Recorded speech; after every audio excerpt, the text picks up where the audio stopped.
We're always ready. We're always ready here on this podcast. That's one thing I know. We Yes, are sir. all ready. If there's any other thing, we are always ready.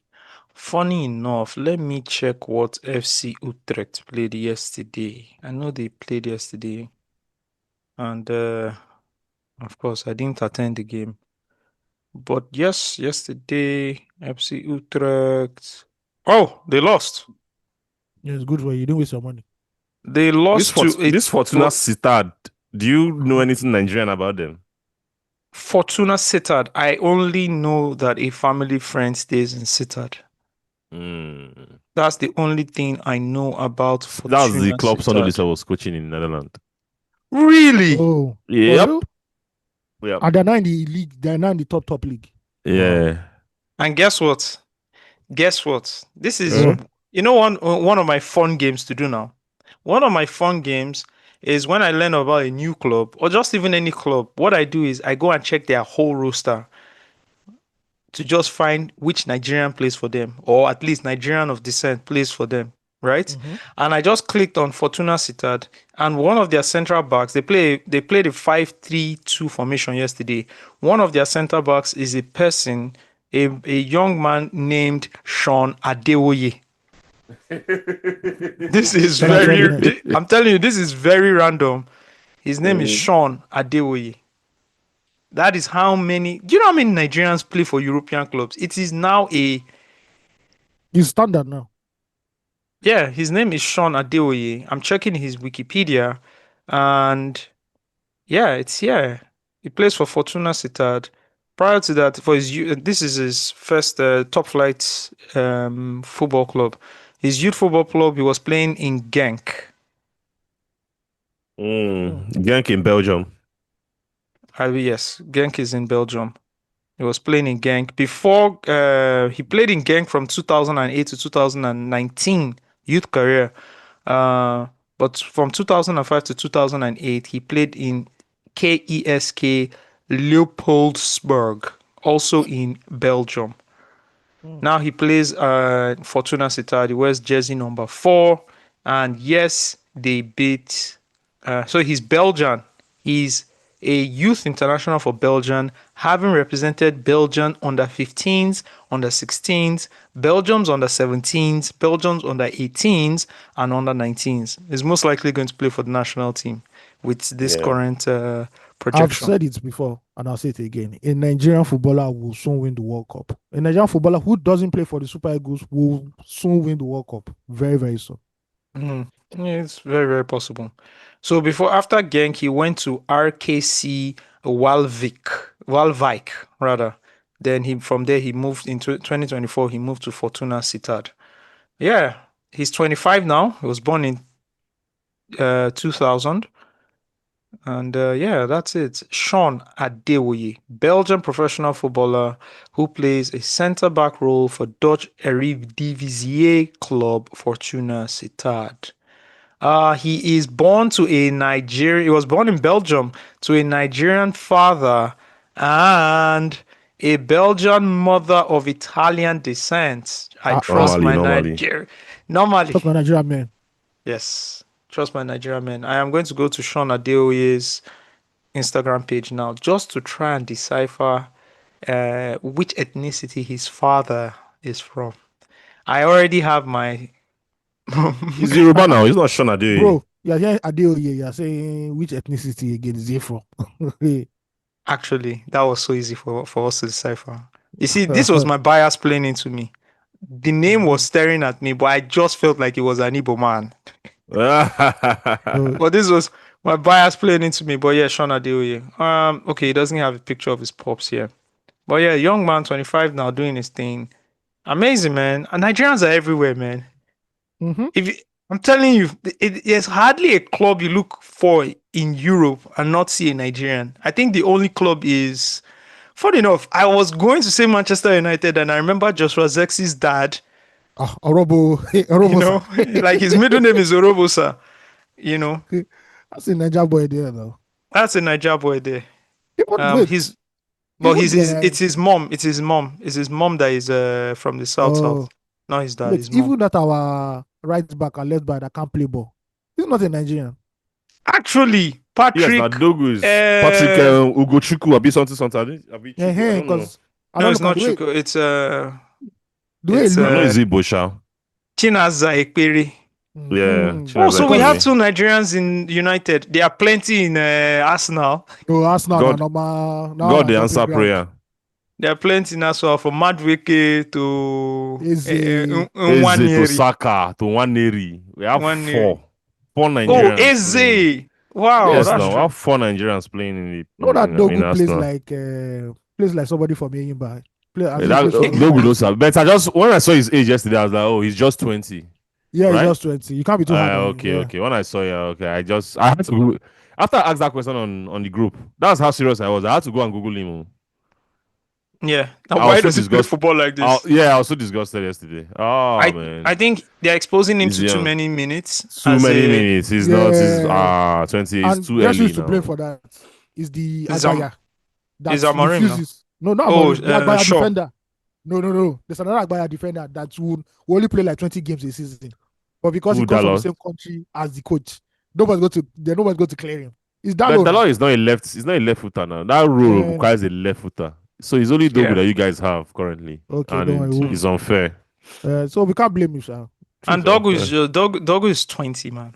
Yes, It's come on. 20, At guy. It's 20, 20. I come said I on. Google it. Yeah, I'm like, he oh, actually okay. should be playing with the under 21s, I'm telling you, it's Mm-hmm. 20 now. you know. The other Leon guy we signed that he signed from January, let me check how old he is. Diogo Leon. Oh, he's 18. I see why they start Dogo ahead of him. Mm-hmm. Well, anyways, glory, Man United. We beat Chelsea yesterday. The world I'll champions. be, yeah, the world champions. You're champions of what? I don't know. Of what? I You don't know, know. but we beat them yesterday, unconvincingly, if I might add. Bro, I want 3 points now, 3 points now. I know they look But very convincing. a dub is a dub. A dub is a dub, my guy. On A to the dub is a next. dub. Where are we on the table now? It depends. Let Arsenal and Man City play today. We'll know whether we are above the cookie page or whether we are below the cookie. the We're cookie. 10th.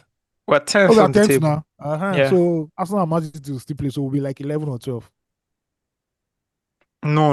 Arsenal and Man City, they are. Oh, okay. Man City is 12th. Wow. Yes, no. Okay. So hopefully, Arsenal beat City, Amen. which is what I want. But man, Liverpool have 15 points from 5 games. Wow. Clean Yep. starts. And Not Spurs fucking has. around. Okay. Spurs doesn't have more Spurs points. I drew mean, yesterday. yeah, but they Yeah, have more that points. game But was the most horrible game they've yesterday. played one more game than you. So it's fine. Crystal Palace, Oliver Glasner. That's who should be our coach, actually. But you say you don't want a 3-man defense, if a three central defense. No, but if Glasner comes to Coach. United, he'll play four at the back. Why do you think so? He has never played Eh, for the back. Prior to joining Crystal Palace. Yes. I He don't won know the Europa that. League. He won the Europa League with this system now. Who was he coaching? The Bundesliga club. Oh God. Why is this thing leaving my head now? Eintracht Frankfurt. Frankfurt, thank you. Oh, he was their coach? Yes, now. He was the one that beat West Ham in the semi-final. Yep. Wow. Okay, give me Raiola. He's a very good coach. Glasner is a winner, Sha. He'll win you something. He'll win you something. He'll win Raiola, something. right? They Yeah. ransacked and cleared Bournemouth's backline this Defense. season. Backline. There's only one person that is remaining, and they are still balling. Jesus Christ. They're fifth on the table. Jesus Christ. See, For now. we hired an aura farming coach. No. Let That's me what tell we you hired. Let me tell you what Amorim is. Do you know anybody called Philippe Trouze? Yes. That is the person we hired. That is the new version of who we hired. Somebody that wants to play back 3x4 when your team obviously favors a back four. But hey, here we are. At least Here we beat we Chelsea. are. We beat Chelsea. Pressure don't leave us small. I don't know, Sha. Who are we playing next? Something B. I can't remember. Oh, we're playing Brentford. Yes. Oh, they're not having a good time right now. Are going to suffer. That's what Amorim says. So who are you talking about, Brentford or Man U? Let us know who is suffering because our coach tells us we suffer a lot. We will suffer a lot. That's what he says in every press conference. Yeah. We are going to suffer as a club very much. That's how he talks. Scammer. Anyways, shout out to West Ham who only has 3 points. Again, I'm going to rub it in your faces. David Moyes left your club with a cup and 6th position, and you people said you wanted tiki-taka, you wanted more flamboyant football. Well, there you have it. You are 18th on the table with 3 points from 5 games. I hope you do get relegated. Aston Villa, shockingly, 4 games, 2 points. Maybe Sancho will save them this season. And Wolves, it has been a long time coming. Wolves, 0 points from 5 games. I do hope yes, they need to go. They need to go refresh, and all of that. They need to go because you've been receiving this money, Premiership money, for the last 3-4 years now, and you've not been able to equip your team. You've not, I don't know, so you need to go Brentford. I hope Burnley stays. I like what Burnley is playing. I've watched 2 of their games now. I like what Burnley is playing. I hope Sunderland stays. I like what I see with Sunderland as well. They're currently 8th on the table. And who else came up? Leeds. I'm half and half with those ones.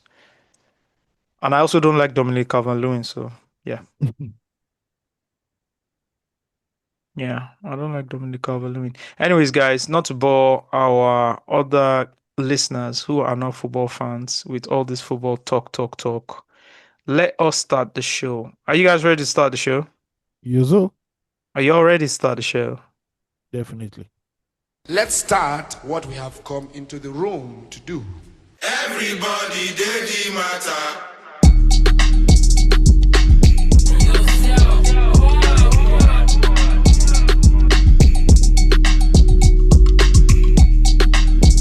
You are now listening to Loose Talk.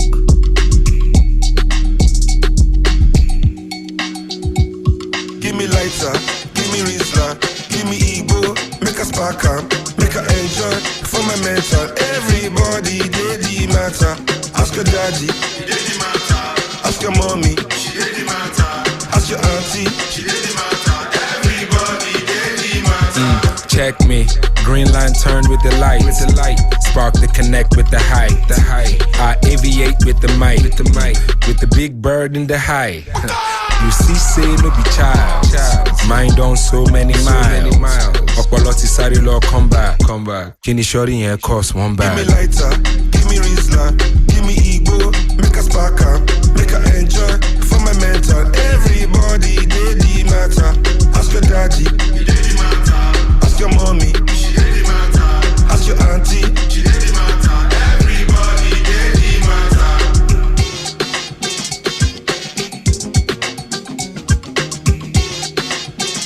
Everybody did the matter.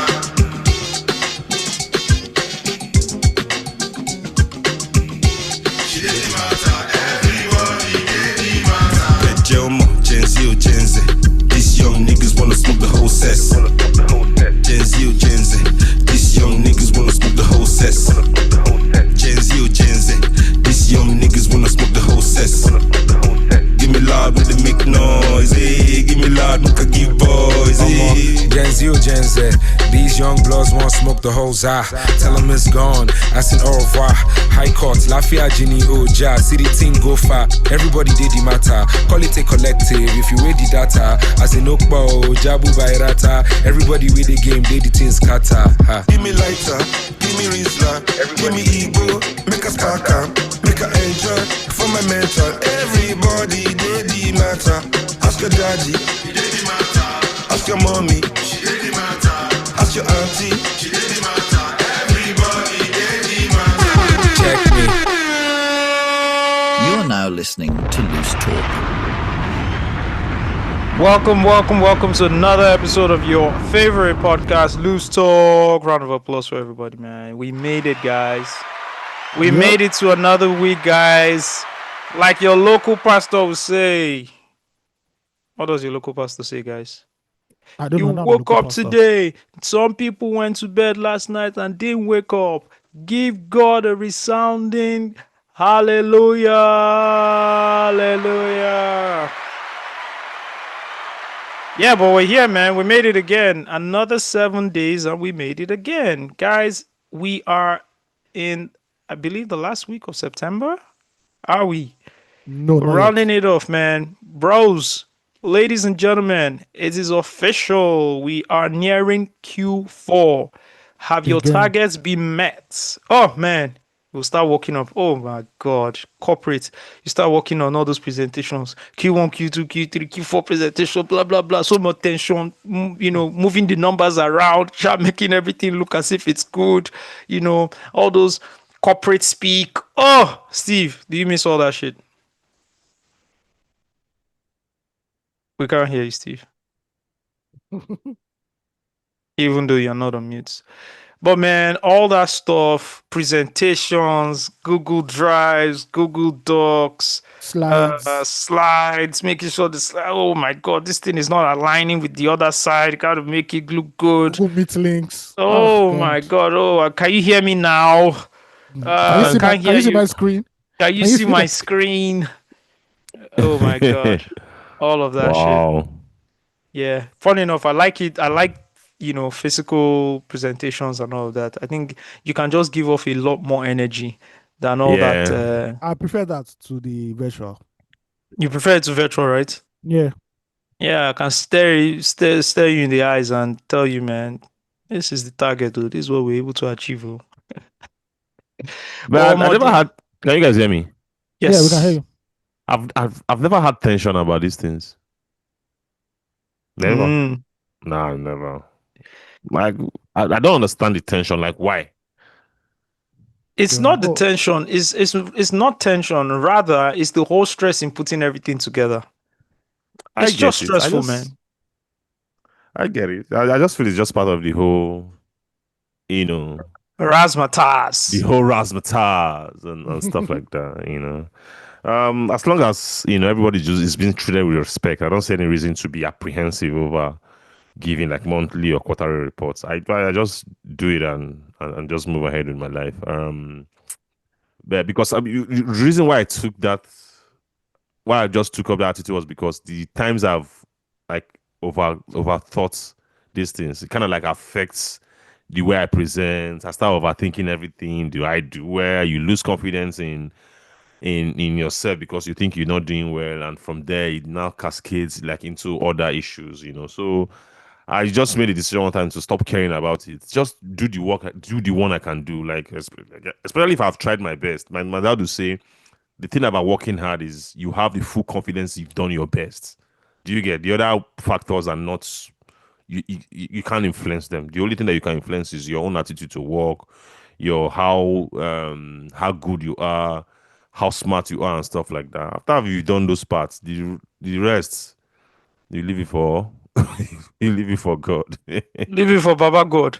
You don't Absolutely. understand. Absolutely. Yeah. Another interesting thing I learned how to do was when you do have shortcomings in some of the projects you had, turn it into a really good storytelling.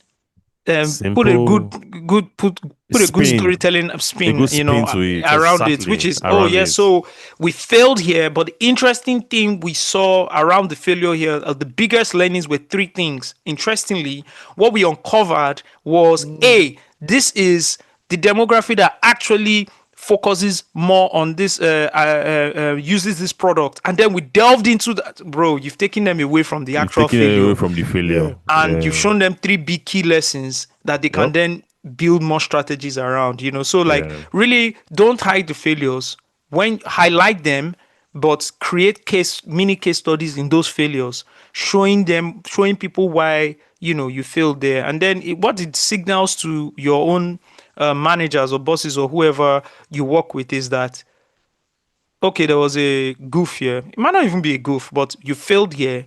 Right? You're not treating failure as a bad thing. That's all it is. Yeah. You're treating I failure as a key learning. True. These were part of. I was reading Mel Robbins book last week, and this was just part of what she mentioned. That just knowing how to own moments, own narrative is very important in everything. There's this narrative that it's just in corporate. If you know how to talk, if you know how to, you go far, you get promoted. Not just in corporate, in anything in life, even as an entrepreneur, whatever thing you are doing, being able to own it confidently, and just spin it to whatever thing that you think favors you. It's the ultimate skill to have as a human on earth, and with it, you'll be able to spin any narrative. Like Osagie just mentioned, you failed in somewhere, but you spin it into the lessons that you've learned and how you are going to attack that task or that project the next quarter. You've already learned the last quarter that you failed. You'll start talking about the next quarter. So it's important. Yeah, it's important that you know how to do these things, and yeah. But I think something that is important there is to be genuine about it. Don't lie. Like, don't be on LinkedIn. You know how LinkedIn just start, I failed at my marriage. Wow. Then you start with, I failed at my, have you seen some of the most ridiculous LinkedIn posts? So Bro, that's it's not what I'm crazy. talking about. Don't just be genuine about why you failed. My take is that the people who do the work and fail, all right? The people who, if you do the work and fail, you can do something like that, and it will come out genuine because why? You've done the work. Do you understand what I'm Yes. saying? Exactly. But the problem, this problem Osagie is mentioning now is people who don't do the work, but they don't have to come and spin and talk. That's why it gets Exactly. cringy. Yeah. I guess. So guys, please don't go and don't fuck it up. That's all I'm saying. Yep. Yeah, man. Oh, I just found this Twitter page actually. It's called Crapped on LinkedIn. You guys are going to love it. It's some of the craziest links. So the guy just Craziest, takes like crazy LinkedIn posts and just puts up. Let me just read this one. Random one. This guy says, marrying after 30 years of age is neither good for you nor for the human race. The quality of ova, that is the human egg, and sperm starts decreasing as we cross 35 years of age. Not only does this lead to infertility or difficulty in getting pregnant, but also leads to high risk pregnancy with potential complications during and after pregnancy. In addition to these, the risk of genetic disorders like Down syndrome increases exponentially in newborns. You can witness this from the mushrooming of IVF centers in every other building and every other ad about these centers on the radio, market size which is expected to double in the next 10 years. It is easy to follow the lifestyle of stars like Priyanka Chopra, but techniques like cryopreservation, that is egg freezing, are very difficult to follow both financially as well as physically, and also not recommended as a preferred way of getting pregnant. The way late marriages are becoming pandemic, in human interest, the government may have to pass a maximum age of marriage law in the same way we have a minimum age of marriage. Do you see how crazy this is? Do you understand? Who is this person? Well, he describes himself as building smart EPOS for Kirana and pharmacy, healthcare IAI physician. He's a doctor, by the way, or describes himself as a doctor. So you see some of the most unhinged things on LinkedIn. On LinkedIn, Crazy, unhinged. Anyways, this one is funny. I am happy to share I'm starting a new position as an inmate at FCI Cumberland. Oh my God. Anyways, man, let's get in the show. First of all, before we get in the show, how's everybody doing? Ayo, let me start with you. What's popping in Lagos? Lagos, me and our governor, we are pushing it. We're striving. We're trying to hit our Q4 targets together. So it's all good. Lagos is good. Lagos is working. Yeah, Lagos is working. Yes. Well, not according to Scotty Guma. Wait, does he still shout P1 real estate? Does he still do that? I'm not seeing his video in a while. Not when he's reacting to anything that has to do with Lagos. Okay, when I say Lagos is working, I'm not saying about real estate. I'm not saying water. I'm not saying transportation. I'm not saying the basic stuff. I'm just saying Lagos It's just is working. working. It's just working. Because when you go outside, city now. when you go outside, people are going somewhere. That means they have an aim to go and do something, to achieve something. So Lagos is working. Simple. But don't ask me how it is working because I don't know how it is possible, but it's working.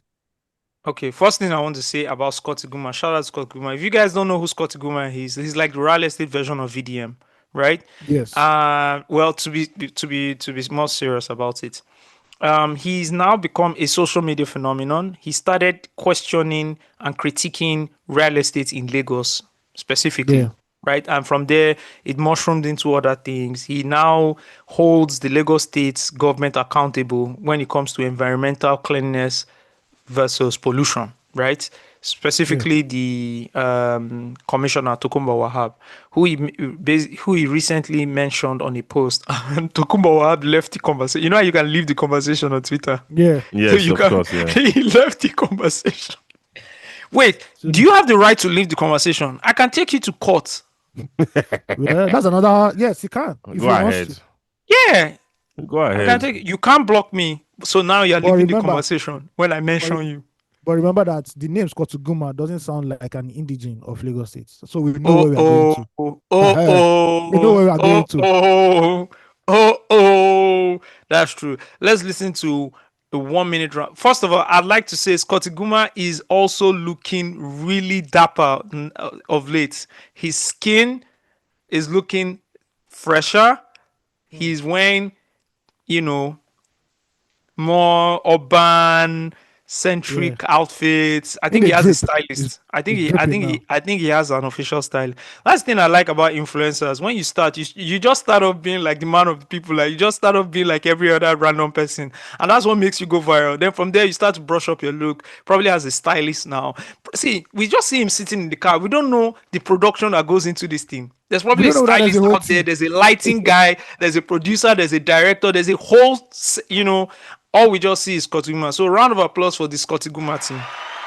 It's like Sade, the band, right? It's not just Yeah. Sade Adu. It's the whole band It's the called whole band. Sade. Then she's Sade Adu. So it's the same thing here. Scotty Guma is the whole. It's like when you say Jimmy Fallon on blah blah blah or Jimmy Kimmel. It's the same thing here. There's a whole production team out there because, bro, this brown sweater is wearing plus this snapback. He wasn't wearing stuff like this before. No. I'm just saying. Then in another video, homeboy is no, come on. There's this shirt he's wearing like he has a stylist. He's wearing a beanie on another one with a very great jacket. This guy, it's like this guy visited TK Maxx and just raided the store. Anyways, let's listen to Scotty Guma for 1 minute. Take a look at the disgusting road entrance to Ikati Elegushi, a supposed highbrow area in Lagos Island, where properties are sold for billions of naira and millions of dollars. Take a look at it.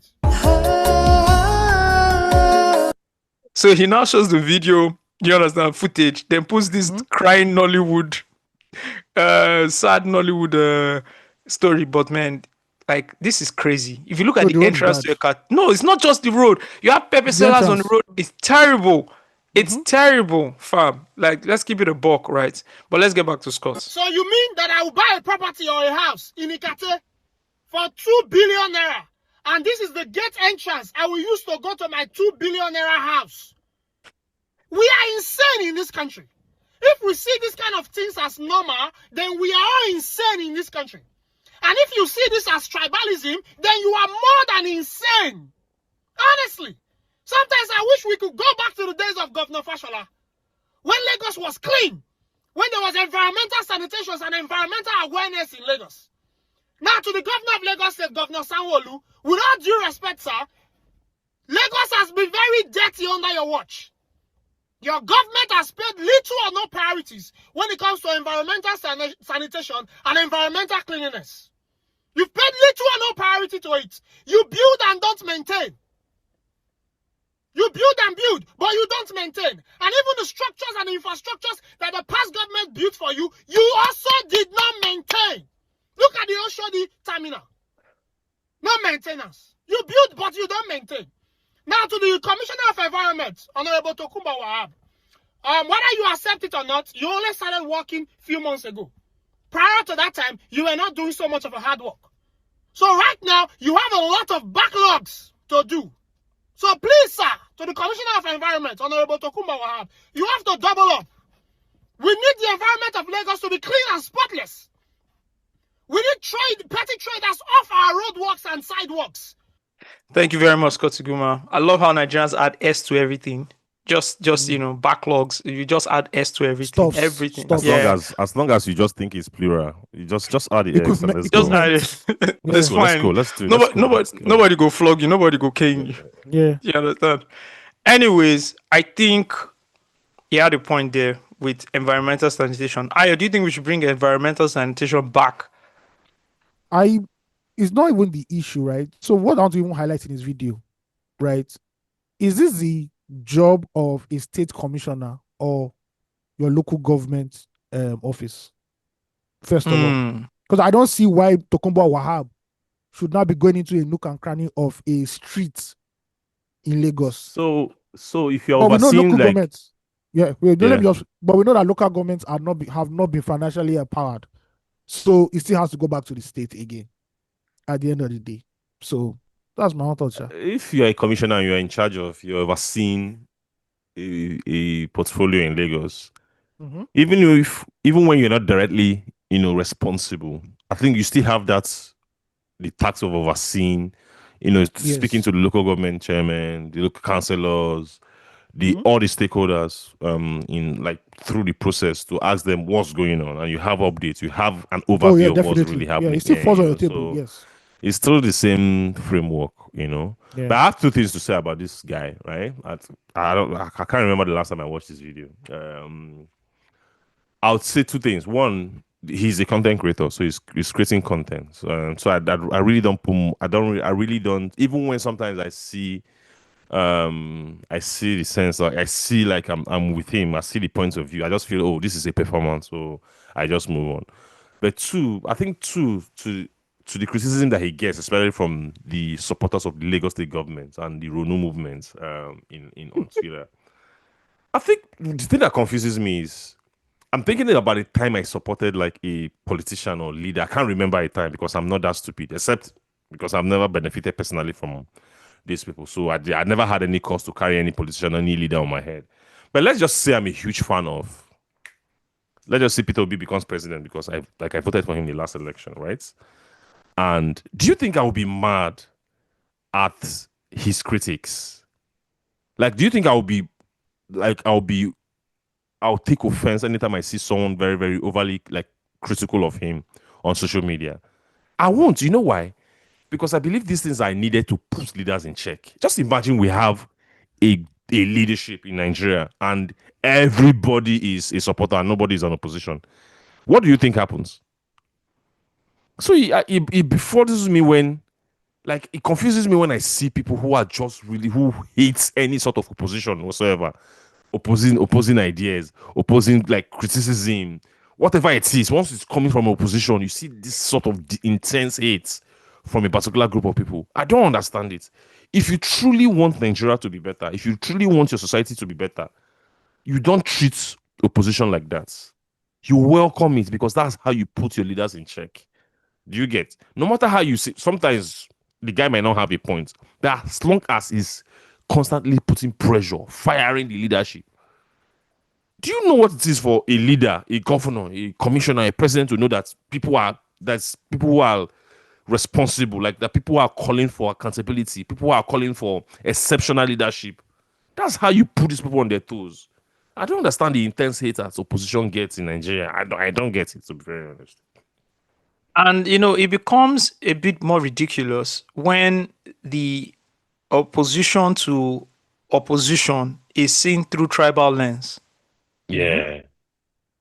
For me, then it becomes ridiculous that, to the point where you are critiquing the person who is doing the critique because the person is from a different region. Yeah. From either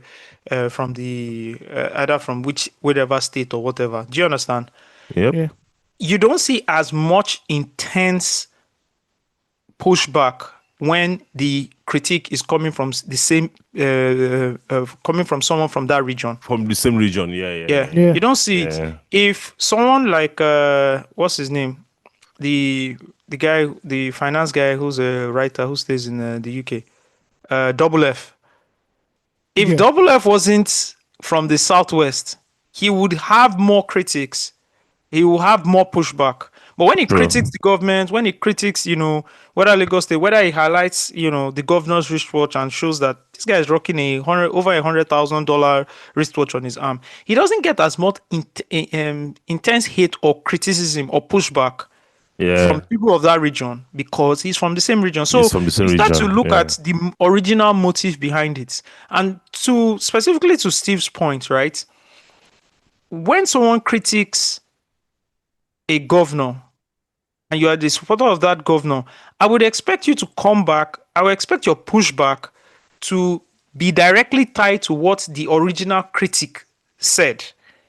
So if you're telling me, if someone critiques and says, oh, Lagos State is dirty, if you come back and give me an analysis to show why it's not Lagos State's fault, maybe those areas were federal roads, do you understand? Whatever your critic is, I would appreciate it and say, okay, this is a constructive rejoinder to what was initially said.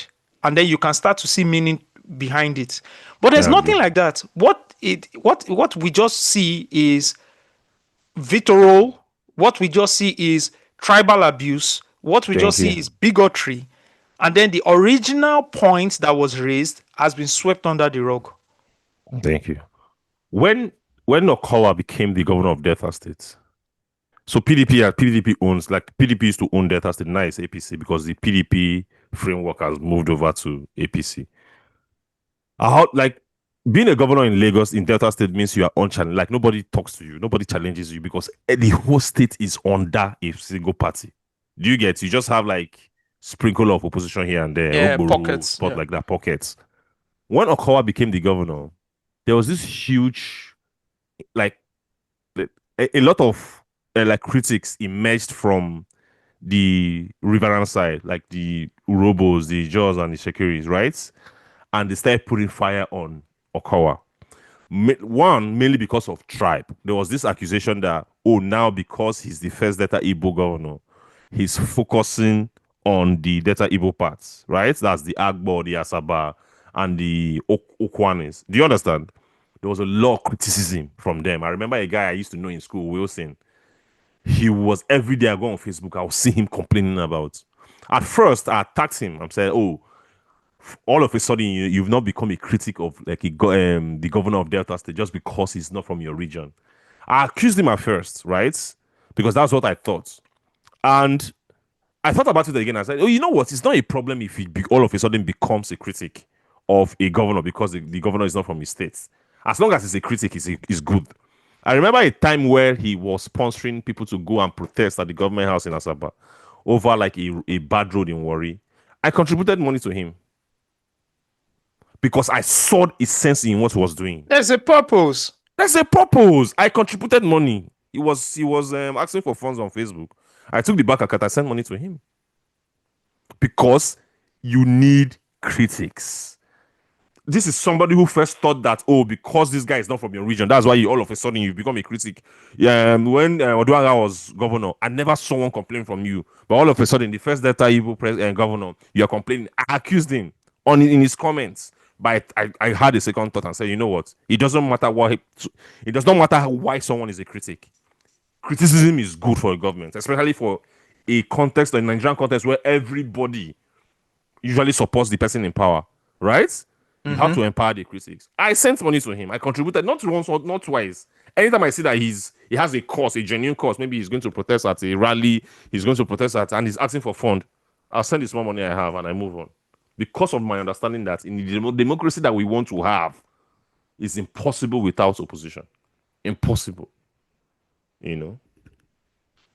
Oh, well, here we have it. Here we have it. In very similar news,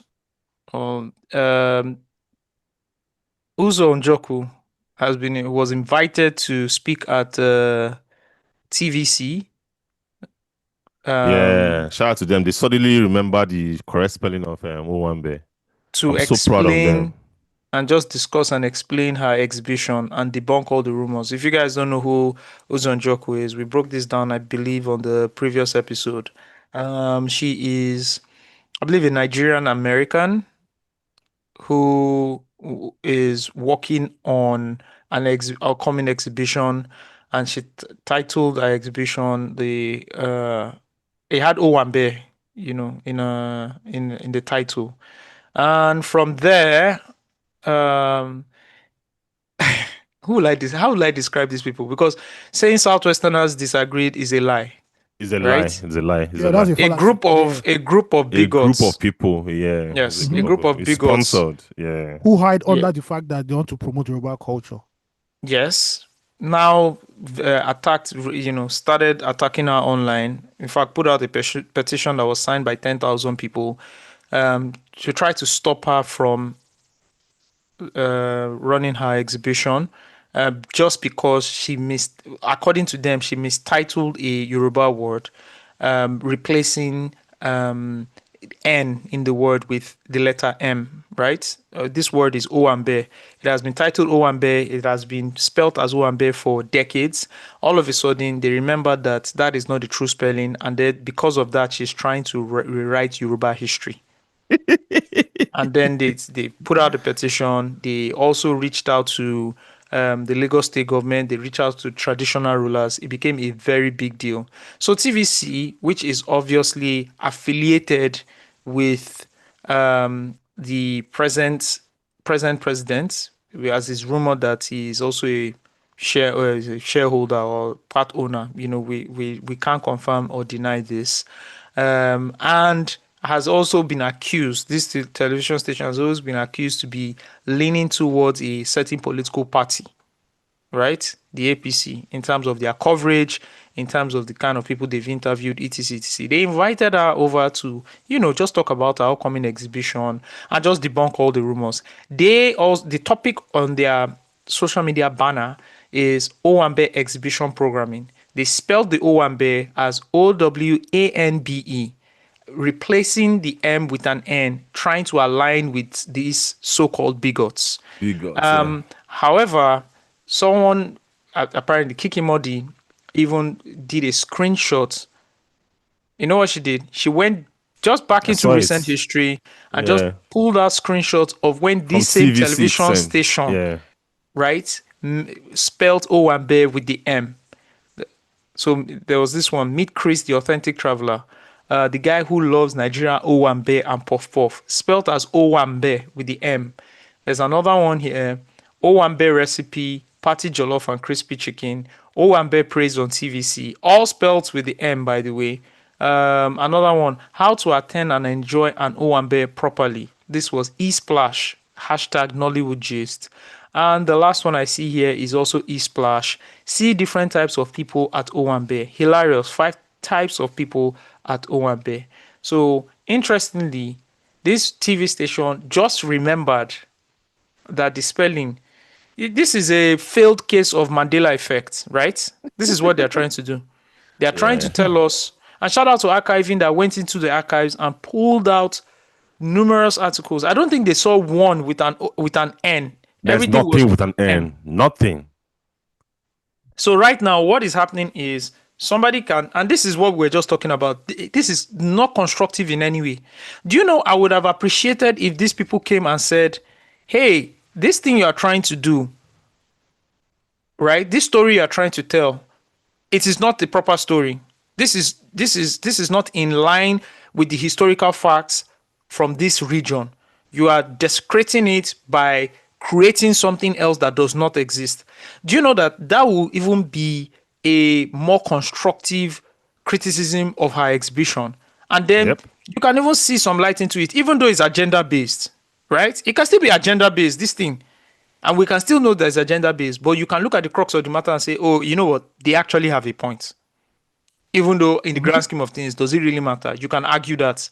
But they are not smart enough. They are not thorough enough when they come up with these things in their WhatsApp groups before they then go and launch their attacks. They don't even do enough research to say, oh, we found the best angle to launch this attack from. They are too lazy, they are too stupid, and this is what they have to offer. And it's just sad on all levels. But again, I wish Uzo Njoku a fantastic event. If I could have been in Lagos, I would have attended. Please get as much security as possible, because there are people for hire who do not have a life. Anything That's to one lose. thing we know. Yeah. Steve, fix your mic. There's nothing they have to lose, right? We are seeing in broad daylight a thug in Lagos beating a pregnant woman to the point where did she lose the baby? Did you guys follow that story? So the initial story was the person beat up a dispatch rider to death, and the police claimed that they've arrested him. There was no press conference. We didn't see any press conference anyway. So backstory was that this guy has also been known for a lot of physical assaults and high level of violence. Now, apparently, earlier this year, he beat up a pregnant woman, and the woman lost her child, and nothing was done to him because he's a high-ranking member of the political gang known as the NURTW in Lagos. Yeah. This is a gang. The To me, same way. NURTW is a criminal organization. I don't care whatever appellation they want to call themselves.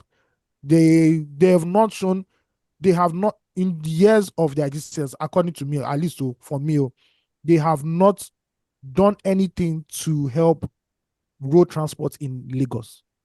Road transport is a mess in Lagos. NURTW cannot construct one proper bus stop. I have not seen one bus stop that's okay. NURTW did this. This is a proper bus stop. There is no bus park in Lagos that's up to standard. But yet every day people are collecting money. So I beg. But yeah, that's a shout out to everything in Lagos. I don't know what to say, man. But guess what? Dirty December is coming. And as Steve said, the best thing that Lagos State has done, they've not sat down to talk about how they're going to manage traffic, how they're going to handle events to ensure that there's security at events, to ensure that, okay, if there's any occurrence of stampede or anything, the proper measures are put in place. But no, it's all about they're fixing. Then in December, everywhere Lagos will be blocked, and they'll be looking like Dodoyo. The way I see it, like Ayo has like mentioned now, the NURT thing is so obvious right now that it's a framework and a mechanism that has been weaponized by a political system to stay in power, right? And if you're thinking about it, with the whole political landscape and how social media is changing, opinion, social media is influencing like politics. I think the easiest thing to do, or the first thing to do, was to also create a version of the NURT and create it online, which we've seen right now. Yes. And that's what is happening now. You created like a new monster. Oh, that's true, It's man. easy. You need an Same online. thing. You need offline and you need online now. You need Because offline and online. Yeah. Offline is sorted. So you need that online. Bro. That's it. The same thing. So now the NURTW gang just with it's same thing. social media savviness. It's same sentiment, same style, same thuggery, same thing. There's no difference. So Man, I didn't think of it like that, Yeah, it's same thing. It's same thing. It's Actually, you're right. Look at what happened in America in 2023 election, 2024 elections, right? In 2020, like 2020, to defeat Trump in 2020, the Democratic Party controlled like social media discourse. They had like the best podcasters. They had like news. What happened in 2020, 2024? That's when you saw the launch of the podcast bros. That's what the New York Times calls the it. rise Actually of the podcast bros. And what to what counter happened? those guys. They countered it, and they influenced, led by Joe Rogan and the shows, like they influenced they influenced it.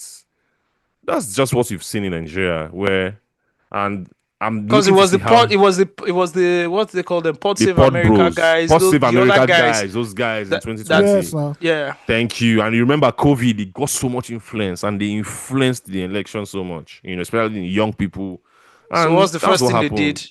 They got the platform that first got Joe Rogan. Elon Musk bought Twitter. First got Elon Musk, Twitter. yeah.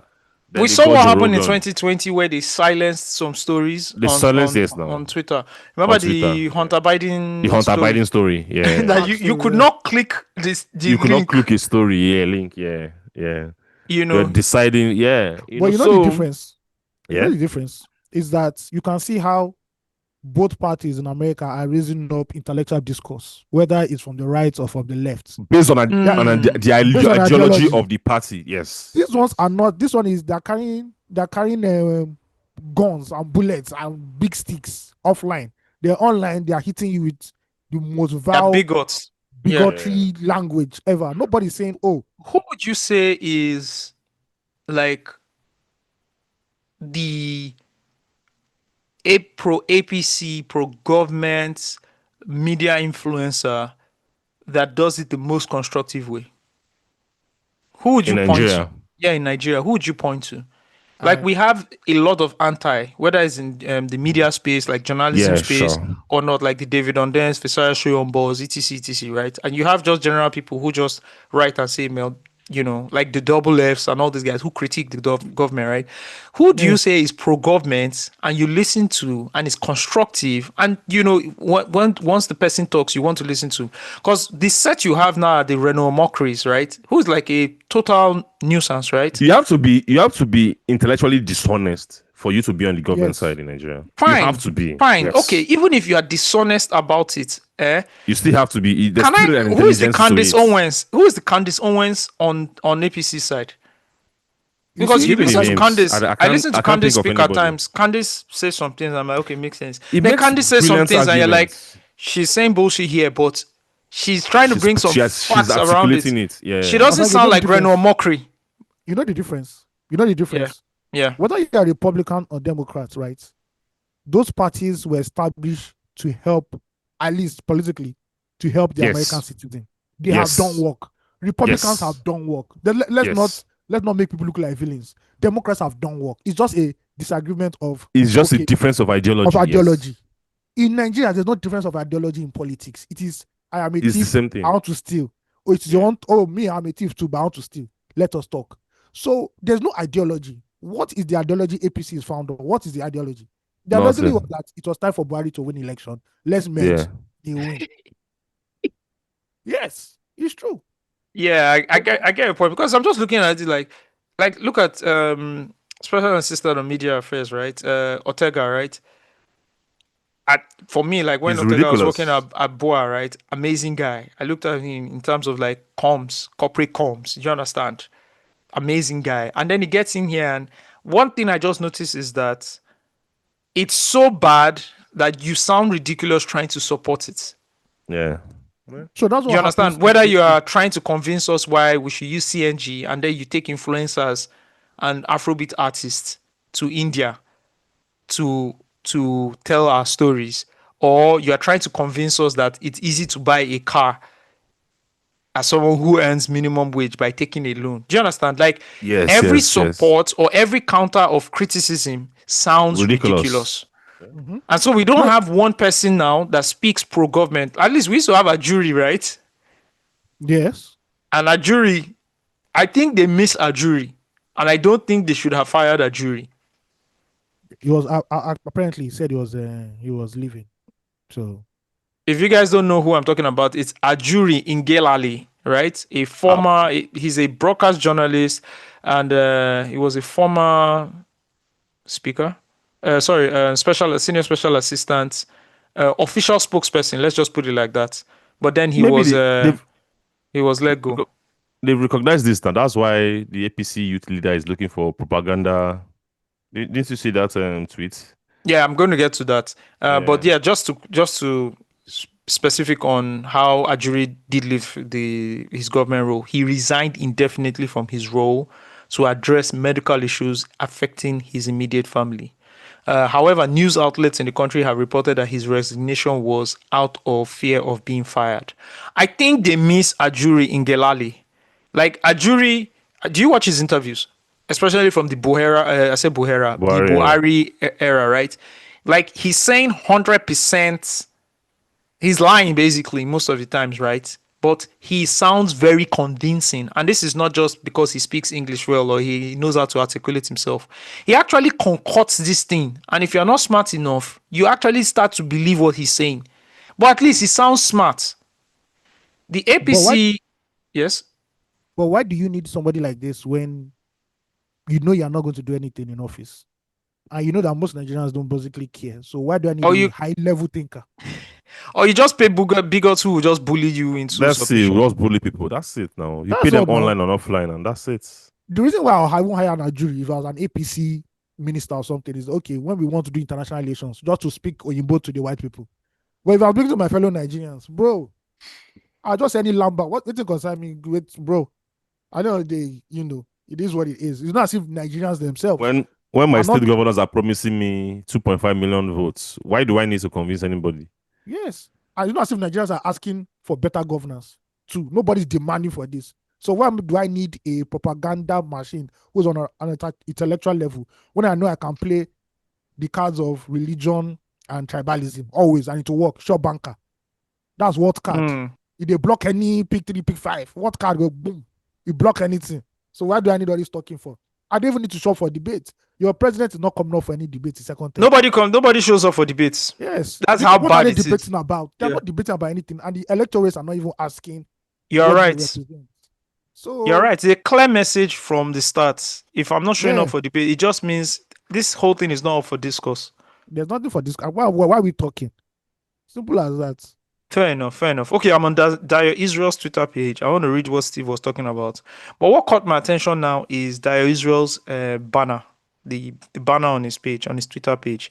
Shout out to It's a quote. He says, I believe it's a quote from him because it should be attributed to him. But he says, when a generation fails to kill the Goliath they were gifted to kill, they hand over to the incoming generation a Goliath they have no business contending with. Mhm. What does that mean? I have no idea. We have to ask him. Okay. Anyways, if you don't know who Dyer Israel is, the Dyer Israel is the APC national youth leader. He has been named as one of the 100 most influential people of African descent, one of 50 brightest British young leaders by the Henley Business School. This is according to Dyer Israel's Twitter profile. On the 19th of September, he tweeted, "Breaking news. APC national youth leader to appoint special assistant on propaganda affairs across geopolitical zones, as well as set up positive propaganda unit at the youth house. Begin scouting and identifications of brilliant young minds as the youth wing prepares for 2027 re-election of President Bola Ahmed Tinubu. Do you have what it takes? Are you a committed progressive? Are you a committed progressive ideals?" That's what he said.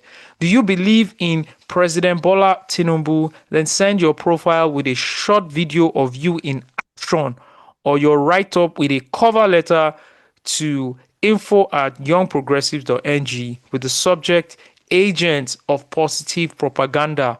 Hashtag SA Propaganda. Deadline for application this Wednesday, September 24, 2025. You can apply from anywhere across Nigeria." Okay. You know the scary thing, Osagie? Yeah. The Yes. applications will be too much. No, too many. People will Definitely, apply yeah. for this. Of course. I don't have a problem with this, by the way. Oh, it's brilliant. It's good. Yes, no. It's good now. It's good. This It's good. this is standard politics This in standard, democracy now, yeah. right? This is what fine, it's Labour fine. Party should have tweeted 2 years ago. We've talked about this, guys. We've Yes, talked now, about we've how talked the about it now. opposition is doing a lazy job in Or setting being propaganda. or something up. Yes. Yes. Labour Party has done terribly well, terribly poor post 2023. You know, And post Peter B is the only 2023. thing. Peter B is the only person that's holding that party. I think the problem is people think propaganda is a crime. No, it's not a crime. Everybody does I propaganda. think people think propaganda, like in terms of, guys, let's try and break this thing down. In terms of like the moral, if we put a line between and we want to put like moral buckets, right? I don't want to put propaganda in like the negative or bad moral buckets. I don't want to put it there. Yeah. Some people might want to put it there because, of course, you are Yeah, it has negative deliberately- connotations. Yes, we are deliberately disseminating one-sided or selective information, and it might be misleading. But I would not necessarily call it a lie if you are not lying. Do you get what I mean? Because if you really want to start breaking down propaganda, then you have to start looking at like marketing, communications, PR, and a lot of things there.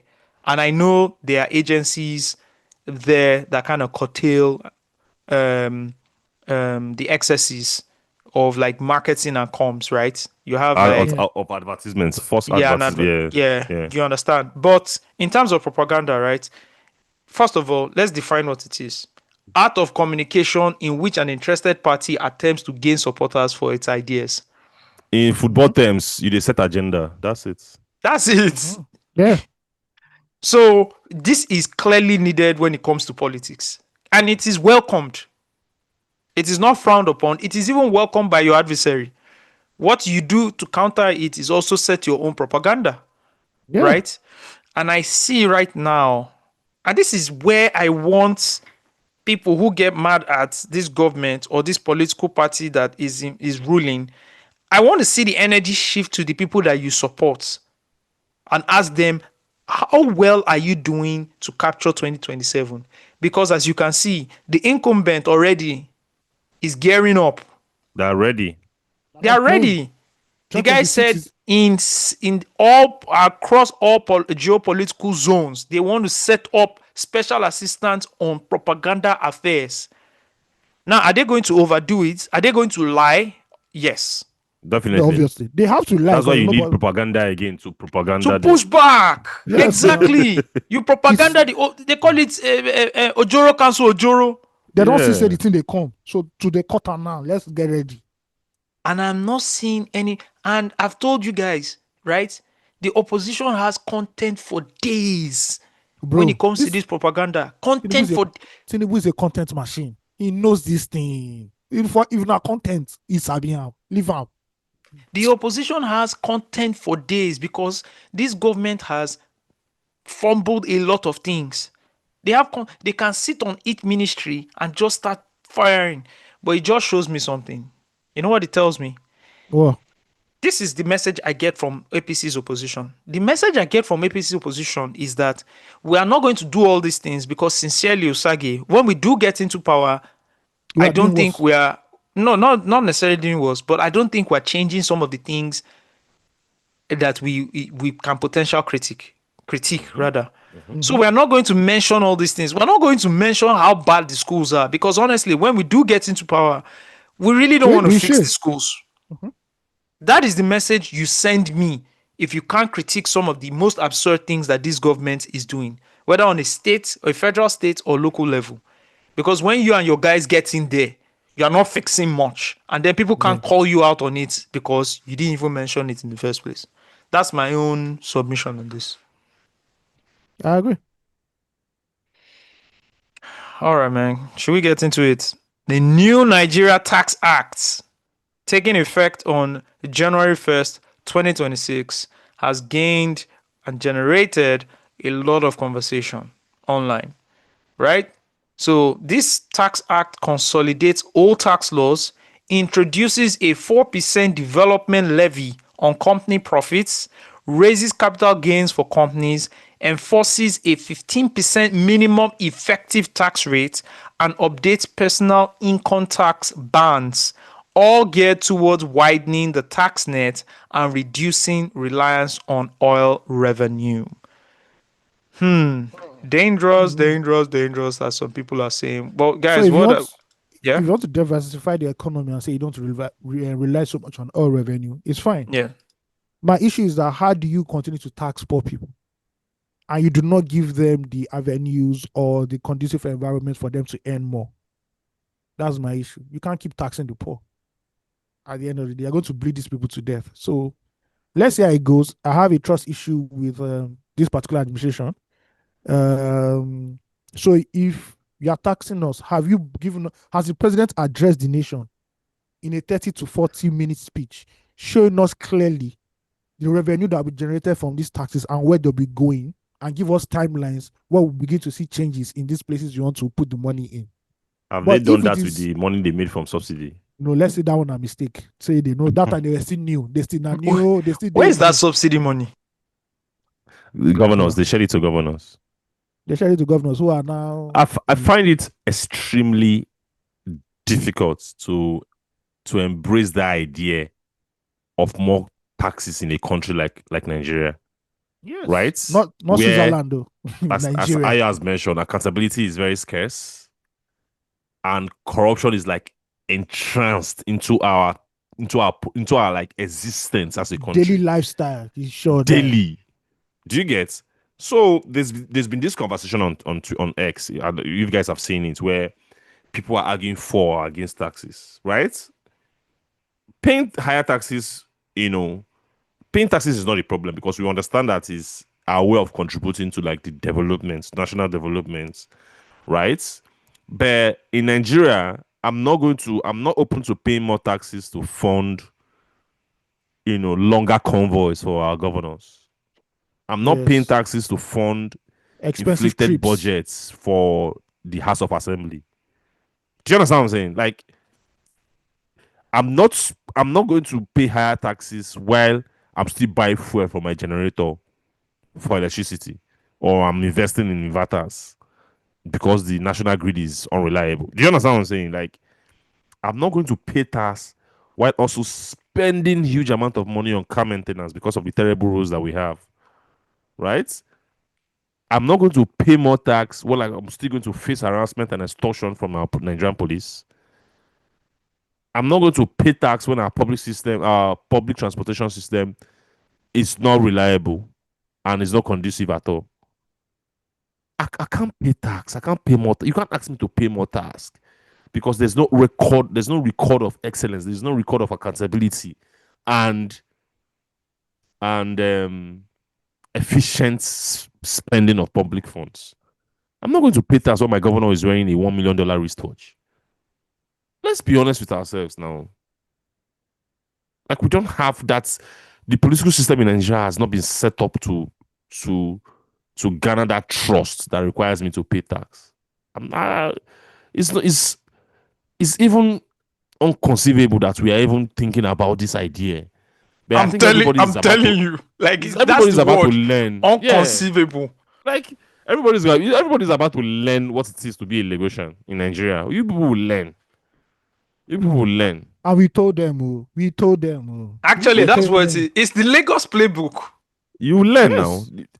You people think this. You guys understand what it is for Ahmed Tinubu to lose an election in Lagos? Like, the states, he was governor here 8 years and he lost. The godfather Oh, of the states. You guys don't understand. You guys will Everybody's learn the about to hard way. learn. You go And learn. we'll be here to tell you, to welcome you. They said you we've know. been here before. They tax us everything Exactly. for Lagos. We've been You fine know? here. Like, you can't. There are things that should come first in this. There's this. How do I put it? There's this trust and social contracts where we all know, like, in functioning countries, taxation works. Yes, Because we you all see it in healthcare, you see it in we've never You seen see those it in things you see it in education. in You see- education. insecurity. We've health. never seen all these things as Nigerians, and you're on Twitter complaining that Nigerians don't pay tax. How dishonest can people be? But you know why I don't? So, like, people like having those conversations, right? Like, the pro tax people.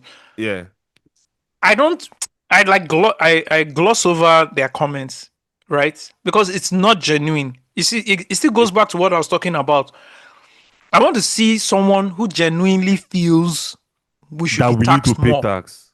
And this is the I've said- I reason feel why. this- Do you understand? I've These are seen like people- I've no, seen- they don't. They are not genuine. It's pro. What? Let me tell you something. If you had an Igbo president, half of those guys, It's they true, it's true. are bigots. They will not support it. We all know how this It's thing true. is now. When Jonathan was it's there, true. all the guys that are pro now, they were against. They were against it. They were They are against this same policy. Especially look at fuel subsidy that all of us now support. Bro, they fought against the fuel subsidy now. Fuel subsidy, It's not as if we fought. Same people. This nation was in a standstill for 4 days because Yes. niggas said These same you people. cannot. And this So is the I same re- fuel subsidy that we all champion now. When we later saw that there was no way. There's no way. There's no way we are selling the future of our country. Yeah. Do you understand? So I really want to, and which is what I've done. I have curated my timeline in a way where I don't even see those people's comments. I've muted all of them. The ones that are blocked are blocked. The ones I've muted are muted. I genuinely want to see people who believe in this country, who believe in this government, and then I want to see, I want to engage or have someone engage constructively with them. The puzzling one now is the Olumide guy, the finance guy on Twitter. Do you know him? No, I Um, don't know. I don't know him. let Olumide me Capital. Yes. Okay, I know that guy. No. He gives out business info Pro now. taxation. I don't know where that thing is coming from. It's confusing me. Olumide Capital. No. They found him out to be a fraud ever since he said that investing in USDT. There's a popular article he did on Oh, for real? Nairametrics that they always just bring back to show that he's a fraud. Okay. I'm not caught up then. I'm not caught up. So ever since that article, do you understand? It's a very popular article. People have the screenshot. So anytime he says things, they just quote his tweet with that article to say you're a fraud. We know you're a fraud. You've been paid for propaganda, then blah, blah. I also saw a comment where people were talking about, anytime you travel abroad and you... Me, I've muted him since. I don't even see his conversation anymore. Anytime you travel abroad or you travel to like countries and you're in awe of like the public infrastructures that you are seeing, just know that it's tax that is working. And the reason we don't have it in Nigeria is because we don't pay tax. And I'm like, Jesus Christ. Didn't we have an era where we had sufficient revenue from even like a country? We have too much revenue from oil. What did you do with it? Like, how can people be just so dishonest? Like, the thing triggers me. Like, are you fucking serious? Look at how much revenue we made from oil. Nothing was done. You now want me to give the same people my own hard-earned money again? Man, it will forever be leadership before revenue. Our problem has never been a shortage of money. Like we've never, because we've seen oil revenues, we've seen multiple taxes, we've seen borrowed funds, we've seen agric revenue. There's no Nigerian government that's never had access to enormous resources. What has become the norm is mismanagement, corruption, waste, and they've not fixed that. Do you think more taxes is going to fix this thing? Or you think having just more revenue is going to fix all the broken systems in our public service? I don't understand. Why people are skeptical about this whole thing is clear, right? They are not confident enough that the money generated from more taxes will be used to what? I'm not going to pay taxes to help the people. I'm afraid of paying taxes to someone who has no record of building wealth, but is so rich. Let me read the article I was talking about from the Olumide Capital guy. In 2022, July 2022, he posted in 2022, which is why it's so tone deaf. Let me explain to you why people attack him for this article. The guy published an article. The title of the article was "Why the Naira is a Better Option Than USDT and Other Stable Coins for Keeping Your Money." In 2022, he didn't publish this in 2014. In 2014. Do you understand? 2022 is when he now put out this article. Let me unfollow him. I've muted Olumide Capital. I've muted him since that article. USDT that changed my life. See, this same USDT this same Naira that Steve called me and said he had Naira in his account, and I went on a tangent. They used to pay salary, I think 20th or so, I can't remember. On 20th, 12 a.m. on 21st. He don't turn to USDT. He published this article in 2022. This is the same person people want to be listening to about. So Olumide is smart. Do you understand? Olumide is smart, but what he's saying, do you understand? So it's easy for you to start looking at it and say, okay, maybe he makes some sense. So these are the Candace Owens I'm talking about. He's lying. You understand? But at least he's trying to. This one is not a bigot. You understand? He's trying to, but also very dangerous. And in fact, these guys are worse because they don't start off as pro anything. They start off as being genuine about what they are reporting, and his own is even more dangerous because he's a journalist. Yeah. They start off as being neutral about everything. It's like how Ayo broke down those accounts that start off with like Cultural heritage. talking about cultural heritage, history, and facts, but really they are just laced with agenda. It's just as dangerous. It's just as dangerous. So anytime he posts something, people who have this screenshot, they just post this and say, this is what you said in 2022, that people should bet on the Naira versus USDT. Just about, this is July. When did Mandem Bat come into power? 2023. Do you understand? And so if people had bet on Naira then, what happened? Naira went from 471 to what? To 1006. People would have lost their money in 3 folds by minus 300%. Do you understand? And the guy published this article is still up, and it's where they published it, which category on the website? Investment tips. So when this guy now talks about tax and blah blah blah, you can't listen to this guy. I've told you the whole Nairametrics platform, but let me go into it. I understand what's going on. Let's just keep it moving. Do you understand? So these are the people that want to start having that conversation. Once they start having those conversations, you need to red flag them. Fraud, scammer. From afar already, I know that this one is a fucking liar. It's clear. You want to tax people, where do taxpayers' money go to? That is all. If people know where their taxpayers' money is going to, they can't see their taxpayers' money going to anywhere. And then you say you want more tax. So when you come with this whole thing of Nigeria doesn't pay tax, but every single thing we buy is taxed. So why do you say we don't pay tax?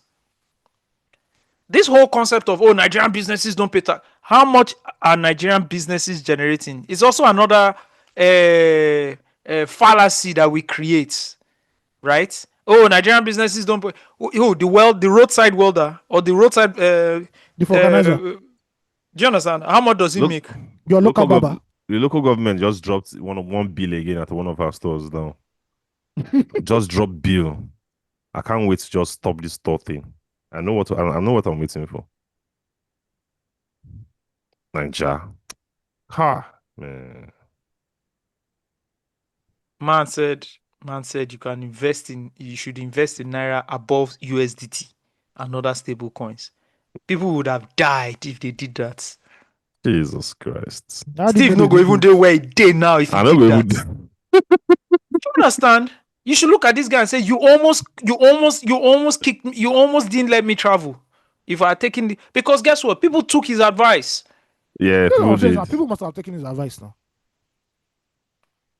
So when it comes to if other people didn't, bro, we see taxpayers' money in other countries. They have free schools, right? The government subsidizes your healthcare. I can go into so many things. I just saw something now. God. That's why taxation in more developed countries are higher. The higher you earn, the more money you earn, the higher your taxes. But you see where it's going to. Some countries play in, like Netherlands, play in the space of capitalism and socialism, right? Yeah, that balance. There has to be balance, yeah. What can you say as a taxpayer? Ayo, you know how much tax you paid since you started working, I started getting a salary. You've known how much tax you've paid. Steve, myself, I look at how much tax was going from my money every month. And it used to piss me off because I was trying to figure out where this money was going to. Not only do you not enjoy any of the benefits, right? You are even harassed. Even your police, the judiciary, your people in charge of security, even if you equip law enforcement, you equip them, you increase their salaries. This 5%, this tax they want to take, say, okay, this tax is going to going to law enforcement. Bro, you go to the police station, they don't even have a computer. Bro, it is one of the worst places to ever go to in this country.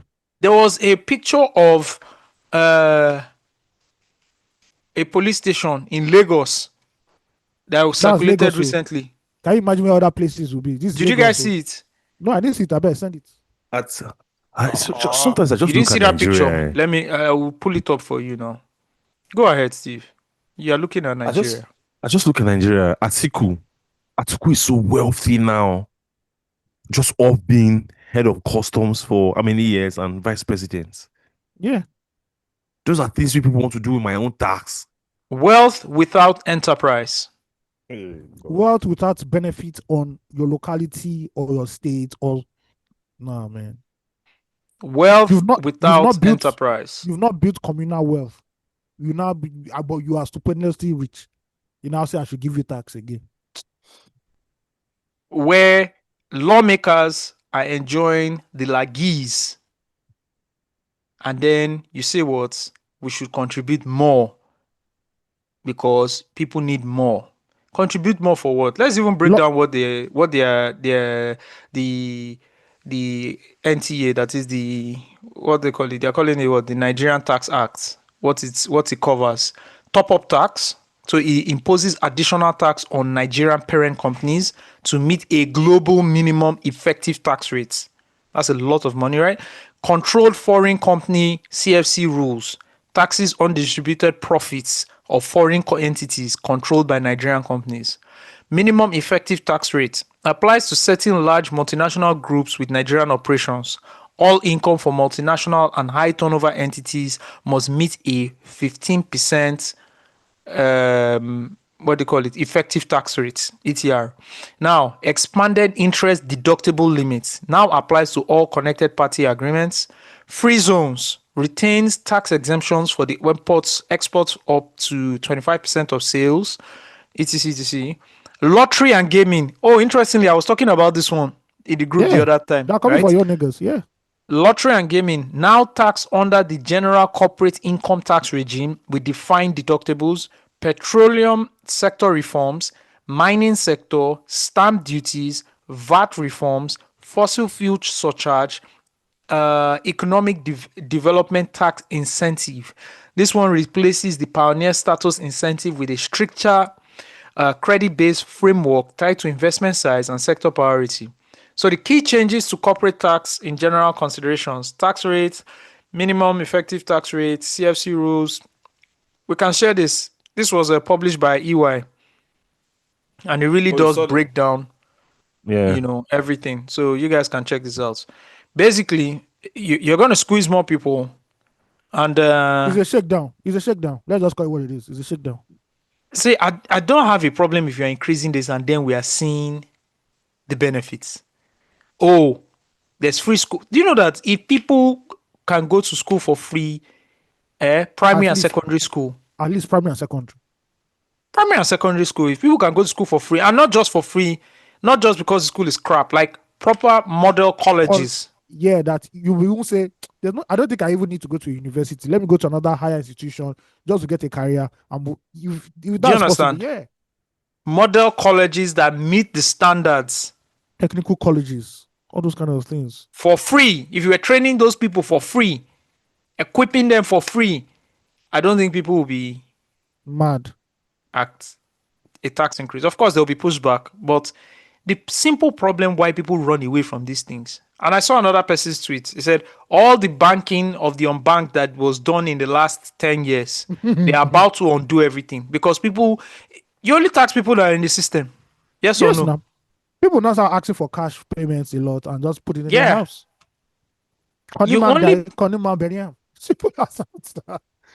You can only tax people in the system. So what is going to happen to people? Everybody is going to off-board off the system again. Mm-hmm. That's what's going to happen. So what do you call these collectives in rural areas or even developing areas? Thrift collection. Thrift collection is going to be a thing again. What's the other one? They call them collective. No, not collective. Collective. No, it can't be collective. Corporations. Yeah, corporations. Is it cooperative societies? Cooperative societies. Yeah. They are going to be a big thing again because a lot of people now don't want to put their money in the banks. Yes, Nigerians, we know how to adapt now. So instead of us questioning this in a large scale, everybody now goes back to putting the money in their pockets and running away from banks. As a salary earner, it's just very annoying, man. That there's another percentage of your money, your hard-earned money. But guess what? That one is shown. But guess what? The Nigerian Senate passed this law. They passed this act, right? Have they passed it? They've passed it now because the government has presented it already. Yes. Man, how a round of applause to them. So efficient. Nigerians are not No, even the saying, hardest working Nigerians, people in Nigeria. Nigerians are not even thinking that I have a senator. This idiot must have passed the bill. Oga, can you explain us why you passed this bill? Nigerians don't even understand that contest. The They contest don't of see. You know, guess what? Nigerians do not understand the fundamentals of democracy. I think whatever they teach Nigerians in government needs to be reworked. Because you have a House of Rep, you have a senator, you have a state House of Rep representing you. These people are signing bills on your behalf for your betterment, but yet they're choking you with taxation. And everybody's looking. You cannot call your senator for an emergency meeting to the constituency and say, Oga, tell us why you voted for this bill that is killing us here. Well, I don't even blame APC and the president. It's the opposition I'm blaming, because talking about Yes. propaganda again, this is not being blown out of proportion enough. Article This just is- write one statement. This is how someone should lose an election. This Bro. tax act. Bro, This Simple. tax act alone can derail someone's administration, like potential just activate Run, yeah. win in second term. 2027. Yeah, second Yep. time. Yeah. Just tell people that your money is going. They're coming to take all of your money. No, not even In say the take your money. most They're about to make you in the, poorer. in the most simplest of ways, explain to us how the government is going to take more of your money and do nothing with it. Bro. Explain to people how much of your money. See, even for like the layman who doesn't get paid, like the 30 days layman or every entrepreneur month, yeah. that gets his day-to-day pay and doesn't, essentially doesn't get taxed in that way because he doesn't have a registered business. Explain to him how when he goes to the supermarket, to the store, how he's already paying tax. People still don't understand these things. Like, shout out to Dire Israel. Like, that's why they are working. That's why they are Imagine- working. Because this is the job of the opposition, creating proper propaganda. Do you understand? To clearly explain why and how. Imagine you having like a mass media controlled propaganda machine, the opposition, and you're putting out these messages in pidgin. You don't even need to write it in English too much. In pidgin, around this whole country. Bro, Nigerians do not know the effect of this until January 1, 2026. That's where people's eyes will open. I will now start asking ourselves the hard questions. Yeah, but you see, the thing is, the way things work is everything is done like subtly. It's like putting a frog in cold water, then putting fire under. You don't jump into hot water, so you really don't know. And that's what I'm trying to explain to people. Like, people don't know how much poorer they've gotten, how much poorer we've gotten over the last 2 to 3, 4 years, right? You don't know. Things are just a bit more expensive, but you really can't quantify, except you are like you're that learned, right? You can actually quantify how much money you have lost, no matter how much you are saving. Yeah. And it's very easy. Just peg it against the dollar. And then you know how much you're losing. And then you can anticipate. So for me, people don't, man, I don't know, man. Fuck the opposition. Like all this. So when people shout, scream, Peter Obi, again, I hate when people do that because you're just trying to make the man look like trying to make him look like a messiah. Like he's doing his best, but he's one person. We need a system, not a messiah. We need to take that mentality away from Nigerians and Africans. Always looking for that special messiah that will come from the sky and save us. No, we need a system, a systematic movement to say, why did everybody vote for this? Was there even a scenario where senators were going back to their constituencies and explaining these things to the people who voted them in power? The reason why we are voting for this thing is this and this and this. Please don't be mad. This is where we are spending your money to. I'm sure it never happened. But these men drive around in tinted windows with the highest number of constituency funds now available to them, and nothing is changing. And if you're not careful, man, they would accuse you of cyber That's the new one. Cyber bullying. Thank you.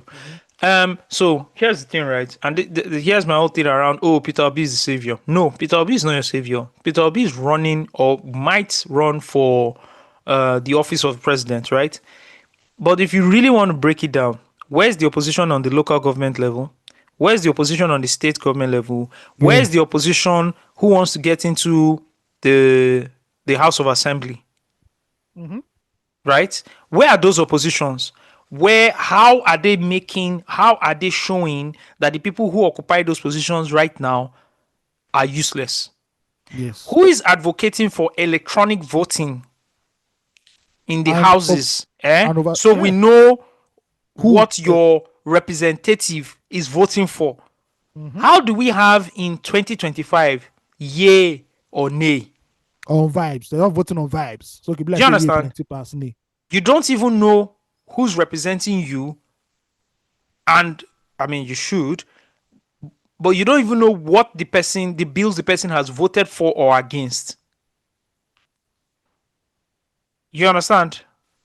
All we hear is yeah or nay. You can't even hear that, oh, this person, oh, you voted to change the national anthem. Why did you think it was a good idea?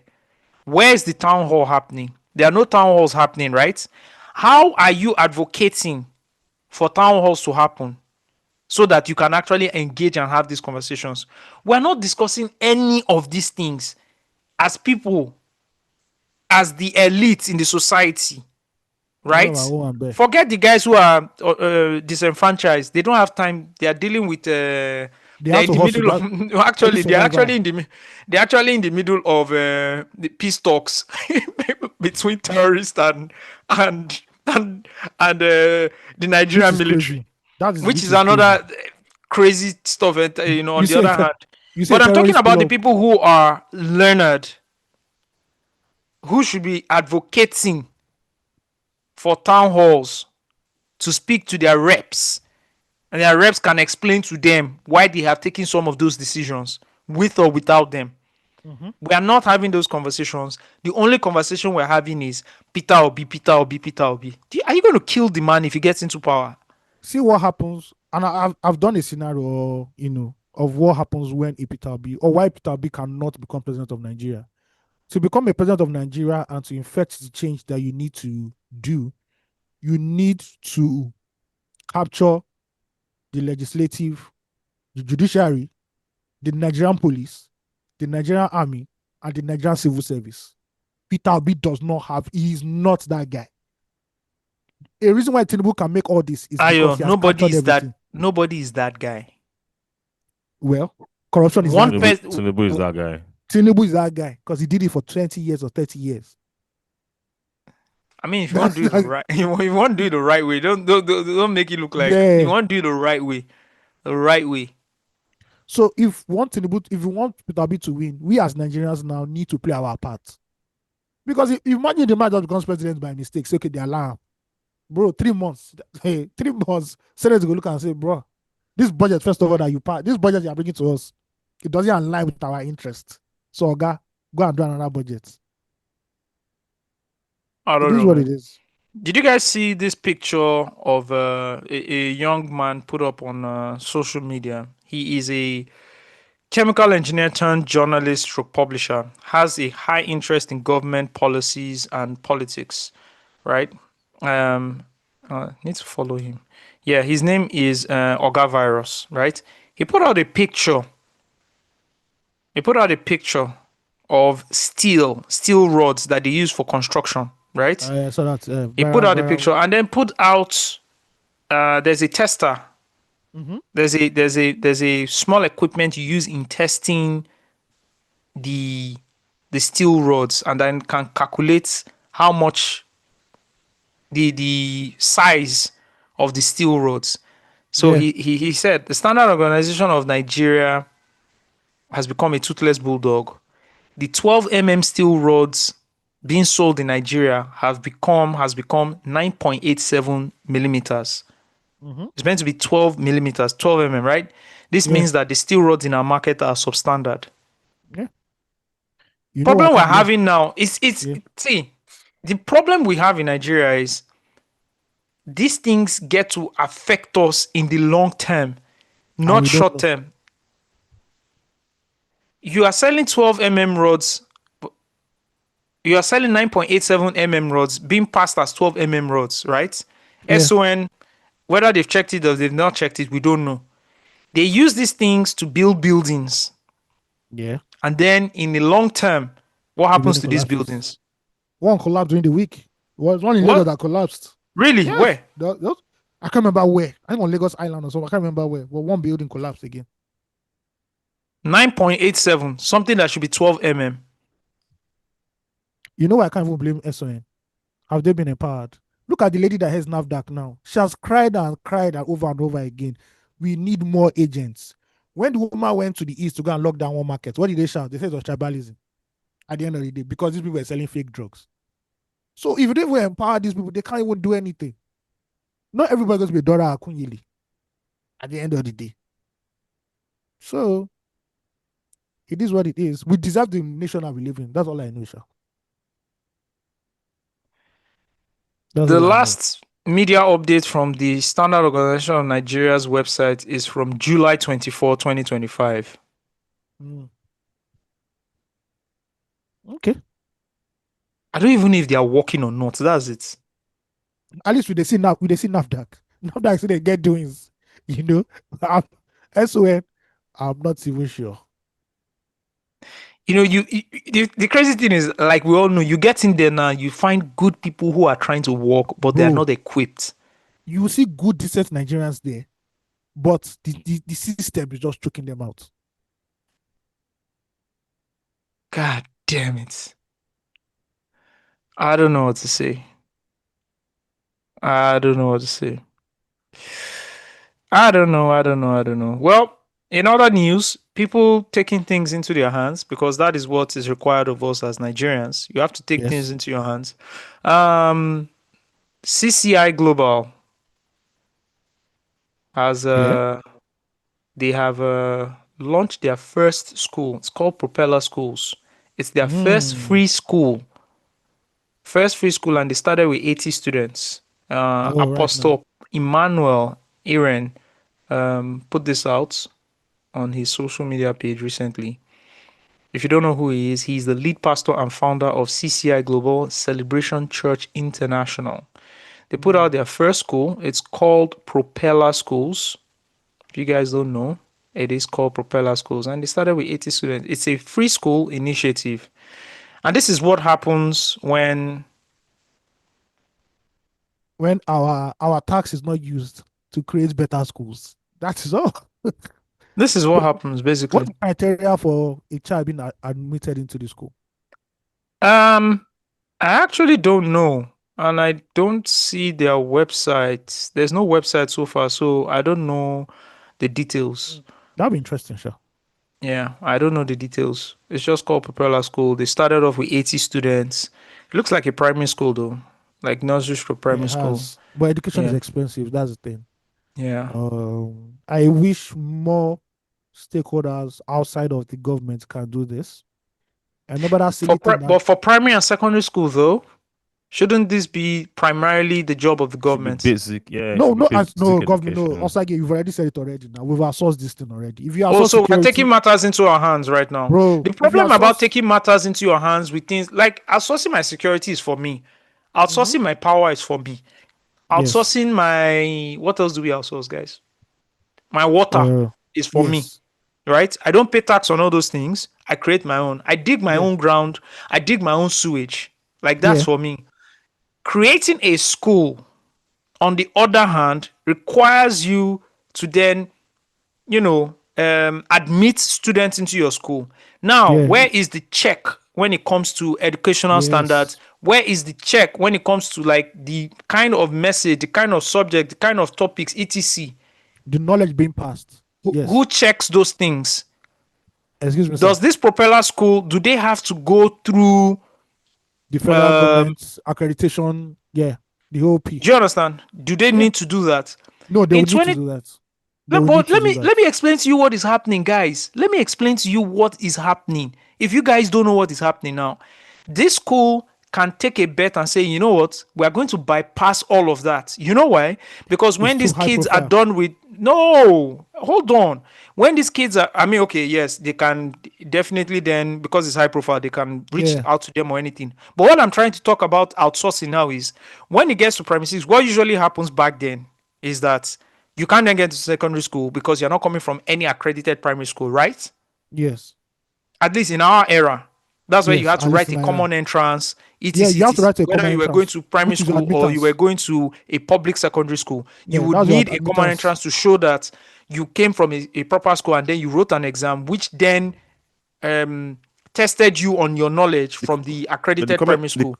What is the going on now? this Sorry. Hold on, Steve. What is going on now is you can literally set up your own school, finish primary 1 to primary 6, and then you don't do any common entrance because the private secondary schools just need your fucking money and then they Yes. admit you. I wanted to say that in today's Nigeria system, do you need common entrance to enter secondary school? I don't think so. Absolutely so. not. Do If you you are even not need junior going to WAEC? a pub, absolutely not. If you are not Yes. going into, if you are not going into A a public public school. school.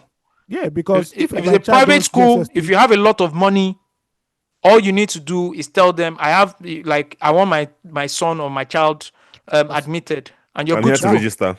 Yeah. that example Just is even they too take your much. money and go. We all had Yeah. classmates that we knew that failed a class, their parents changed them to another school, and they go to the next class with us.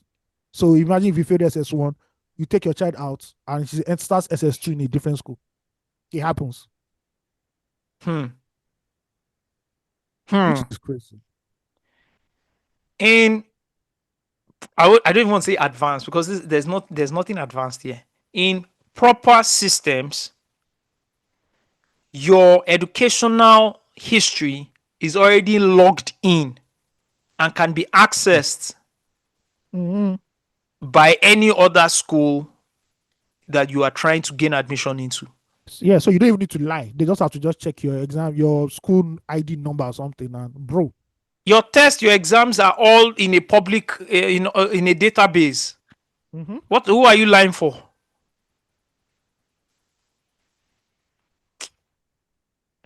Guys, we're not ready. But anyways, congrats to Propeller Schools and CCI Global. That's all I have to say. Salute to them. At least it's free, unlike some. But we're not ready. We're not ready. No, We're not ready. No. We're not ready. Police We are clear not a serious people. Pastor. No, we're not. Police clear Pastor Paul Adefarasin over gun-like objects. The pastor was investigated after a viral video showed him holding a gun-like object during a public confrontation. Police confirmed the object was a stun gun, not a lethal firearm, and seized it as part of their inquiry. Police has announced that there were no sufficient grounds to prosecute him. All right, round of applause for the Nigerian police force. And drop a bomb for Pastor Paul. Steve, any comments? Oh, I don't want to rant again, I beg. I was ranting there. What are you ranting What about? I want to know that is What am I stun ranting gun. about? Yeah, what was it's the been pastor cleared. holding? What was the pastor holding again? The Sorry. this pastor's case really exposes. Well, it has everything exposes our country from Kwam 1 to Kwam 2. You know, let's be honest, right? No, Kwam 1, Kwam 2 was crazy because they So came in crazy. quick succession of each other. Like, do you understand? Like, everybody that supported one That and guy were is against so one. that guy is so lucky. That guy is so lucky. The girl is so lucky. Like, she should thank her stars, bro. Because it's an isolated case, bro. She will be she's chilling done. right now. Bro, her case would that have been big? concluded in 2 days. That's how you know that the justice system is very, very fast in Nigeria. Like, they should be prosecuted, caught the next day, sentencing the next day, bam, that's it. Like, See, when things want to work in Nigeria, they work efficiently. Efficiently. Where? No go there. Now that they go You to know, police we get See, detective. when you think about Nigeria in entirety, right? Like, who really wants this country to work? Nobody. Ask yourself. Even the common man doesn't want it to work. So what are we? Thank you. Now that you mentioned it, the elites, for obvious reasons, they don't want it to work. Of course not. Right? On the other side, now that you mention it, the non-elites, they also tolerate like this system because they believe that they can benefit from it one day. Yes. That's when you hear people saying things like, Nigeria is the only place you can wake up one morning and be rich. Because you're a criminal. What drives that kind of like thoughts is just because of the chaos, or because of the kind of system that we live in. And that's why the middle class is often so important. Right? Because the middle class is that's the engine of accountability. Yeah. We are the most equipped, the most knowledgeable, the most motivated. They're the ones that push for political change, to demand change. better. Exactly. Yeah. But all our middle class now are jackbarring. They're forcing right? people to So you are living yeah. exactly. So back to this case, using a stun gun is illegal. It's there. It's plain and simple. But if the police don't prosecute this thing now properly, as they've done so, Yeah, I'll buy stun gun. that they will make themselves ridiculous in another situation where they catch or they get someone else who's not an elite with a stun gun. Yeah. Right? So at the end of the day, it's not about Pastor Adefarasin. It's just about whether we are ready to build a society that we all will be proud of. We are not. Know? We're not. So now if you see me with a stun gun just chilling, no issues, right? No issues now. No, issues. Osagie, As long as it's not lethal. There's no issue. Osagie, you're not elite. You're not part of the 1%. They go carry you go. They go bundle you. Now, loose talk. Now, loose talk guys will just the beg. Say, maybe they tweet once for in a while. 48 hours, we're not going to know the station where you did. We go call your country. Say, where is Osage is close to no, it. he's a media person. He's a media person. It's a come out sharp. It's a come out sharp. You come out sharp. We'll break off. Like me. Funny enough, if I have one phone call, I know who I'm calling. Just one. Let us know who is that. I'm calling Scotty Guma. Not VDM. No, this is more of a VDM. Bro. Actually, this is more of a VDM. Yeah, it's more of a VDM case. Yeah. Oh, fuck all that. I'm calling Holy Police. Steve, one phone call. Steve will sort it out. Let's I'm calling Steve now. One phone call. Steve. Sorry. Yo, Steve, sorry. I'm at Panty right now. Osagie, let me disappoint you. Yes. Sorry, what's your name, sir? Mr. Steve. Steve, what's your last name? Dede. So you're not even Lugosha. They will slap him through the phone. They will arrest him too, safe. That's true. I have to go for my Ronu brother. Yeah, you have to go for your brother, yeah. He will not even use the full name. Ifatayo. Sorry, my name is Mr. Ayomide Ifatayo. Thank you. And they will say, okay, the Ronu will activate. They will okay. Okay, sir. Why? Asake is Yoruba. He's from Yoruba. His great grandfather is Lawrence, you know. It's just that sometimes he forgets that he's where he comes from. He forgets. He's a Ronu person. Has he spoken Yoruba to you there? You see? Tribalism has its advantages. He's about start playing Yoruba. Oh my economy,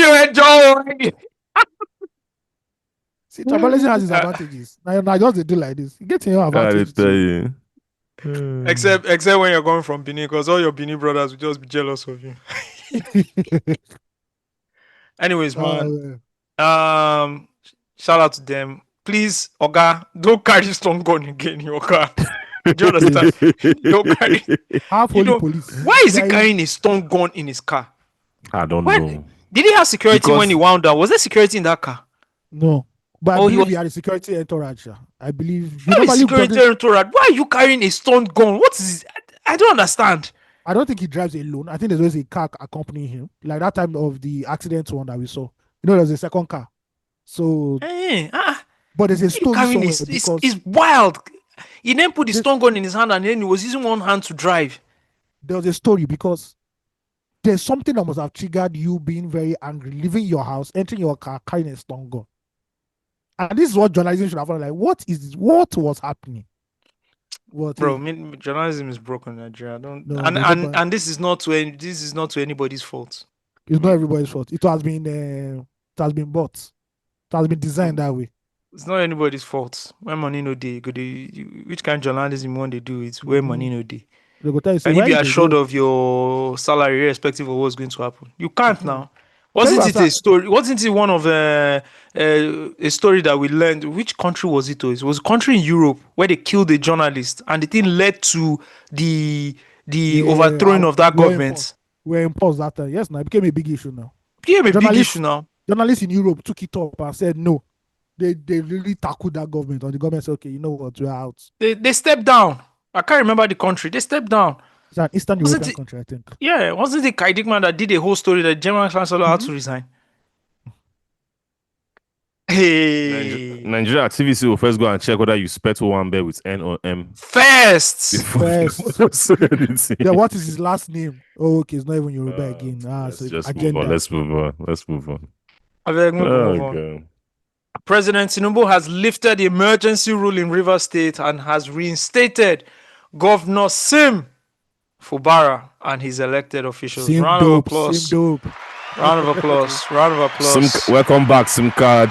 Welcome back. Sim. Welcome back, Sim. He And, returns to the Port Harcourt. I say Port Harcourt. River State has returned to democratic governance. Governor Siminalayi Fubara, Deputy Governor Ngozi Odu, and the 31-member House of Assembly have been reinstated to their positions, resuming their duties after the suspension. President Tinubu cited improved cooperation among political stakeholders.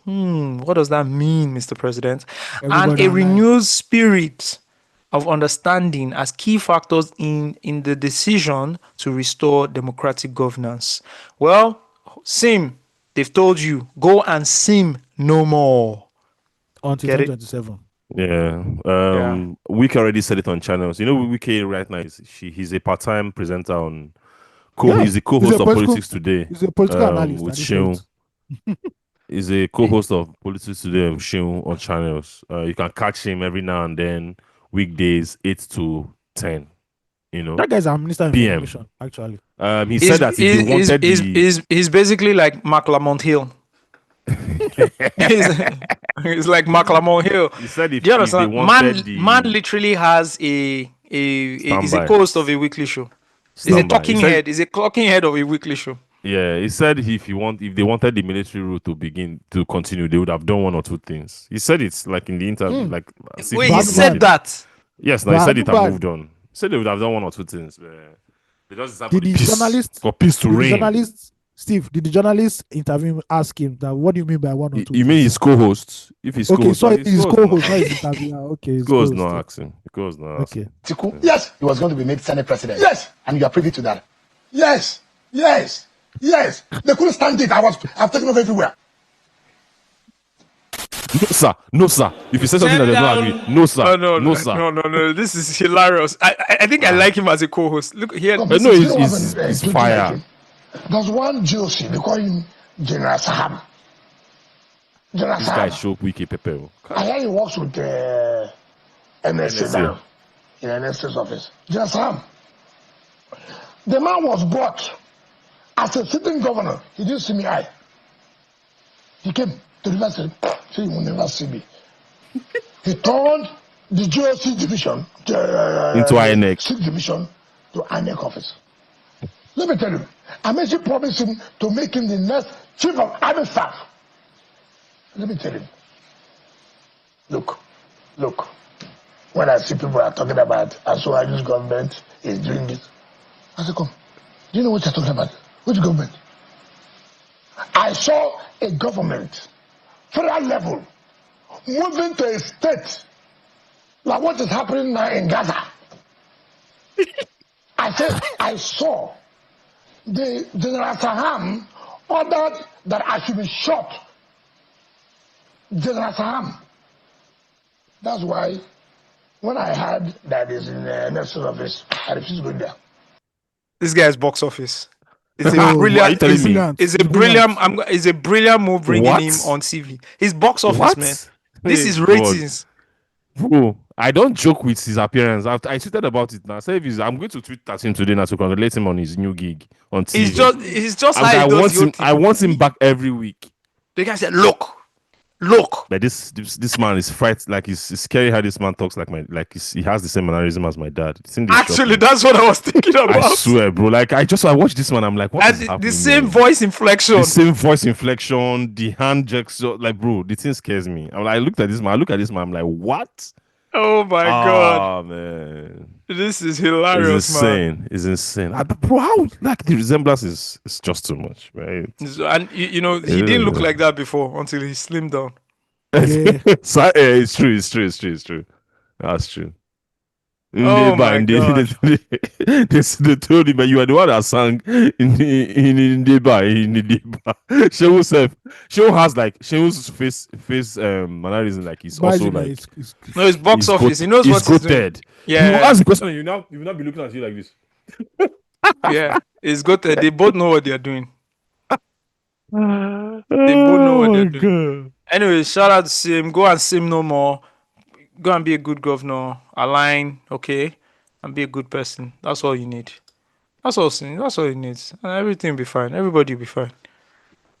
We can keep it moving. Yeah, yeah. All right, let's do this week in history. All right, man. All right, that's it. Let's get it This cracking. week in history. We do not have this week in history. Maybe something didn't happen in history this week. Fair enough. Maybe something didn't happen this week in history. What does Samson do these days? Like, I don't understand. He's a very busy Oh. man, man. He's Maybe a he busy was man. in. Maybe he was in Taraba. Oh, I suspect so. All those Suspect so. mythical states. Shout out to them. Yeah, maybe he was in I Taraba. suspect so. Yeah. I suspect so. Quick one, guys. Did you guys see the story FIJ published about the doctor and the alleged rape case? That's another story you want to tell me. Yeah. Shout out to FIJ. I love when media companies like innovates. You know, they've expanded their portfolio now into judge and jury. Like it's very very inspiring. Yes, You know? I knew you were going to land that sarcasm. I was not sure, We were but just yes. waiting. Yeah. Yes. Okay, so yes, they put out a 3-part series, right? Titled from Twitter DM to Rape.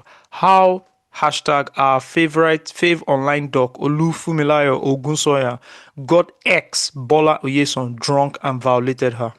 So I read all 3 parts, right?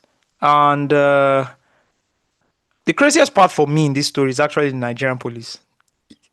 As always. Of course. It's the Nigerian police. Like that is a spin-off madness from this main story. I think from Fisayo's point too, that's everything he has been pointing to that what led them to this story. But if that's what you're focusing on, you just focus the story on how a doctor used the Nigerian police to bully and oppress someone who accused him of rape. That's a different conversation from also going to replay the whole rape narrative, and where you are that's what he did. you are not a private investigator, you are not the police, you are not the justice system, you don't have the rights to do that. The police issue was really, really crazy. But that's the Nigerian police. Like, it's not even surprising. No, it wasn't surprising, but just reading it, right? Somebody needs to use the bathroom, and the policeman is telling her, I need to see you naked, like using the bathroom. If not, you are not going to use the bathroom. Yeah. Mm-hmm. That is crazy. Yeah. All levels of violation. Anyways, so again, this story, you guys can go and check it out and read it for yourselves. This story came out around 2020, I believe, where this popular doctor, if you guys don't know him, very popular on Twitter, talks about like he's how will I put it now? Supposedly anti-government in a way. I don't even know. I don't follow him, so I don't know what his stance for, what he does not stand for. Yeah, but he tweets a lot about like Nigeria. He tweets a lot about medical help. He tweets a lot about that. But he also tweets about like Nigerian issues, right? And he highlights a lot of that. So people are describing this story. Again, this story came out, I believe, in 2020 when this lady, Bola Oyeso, accused him of sexually assaulting her. And it led into a series of things. I think his license was even suspended at the time. He was investigated by a panel in the UK and he was cleared of it, right? And they said the lady did not have sufficient evidence to show that she was sexually assaulted. So he was cleared of it. And of course, his license was reinstated. Life has moved on.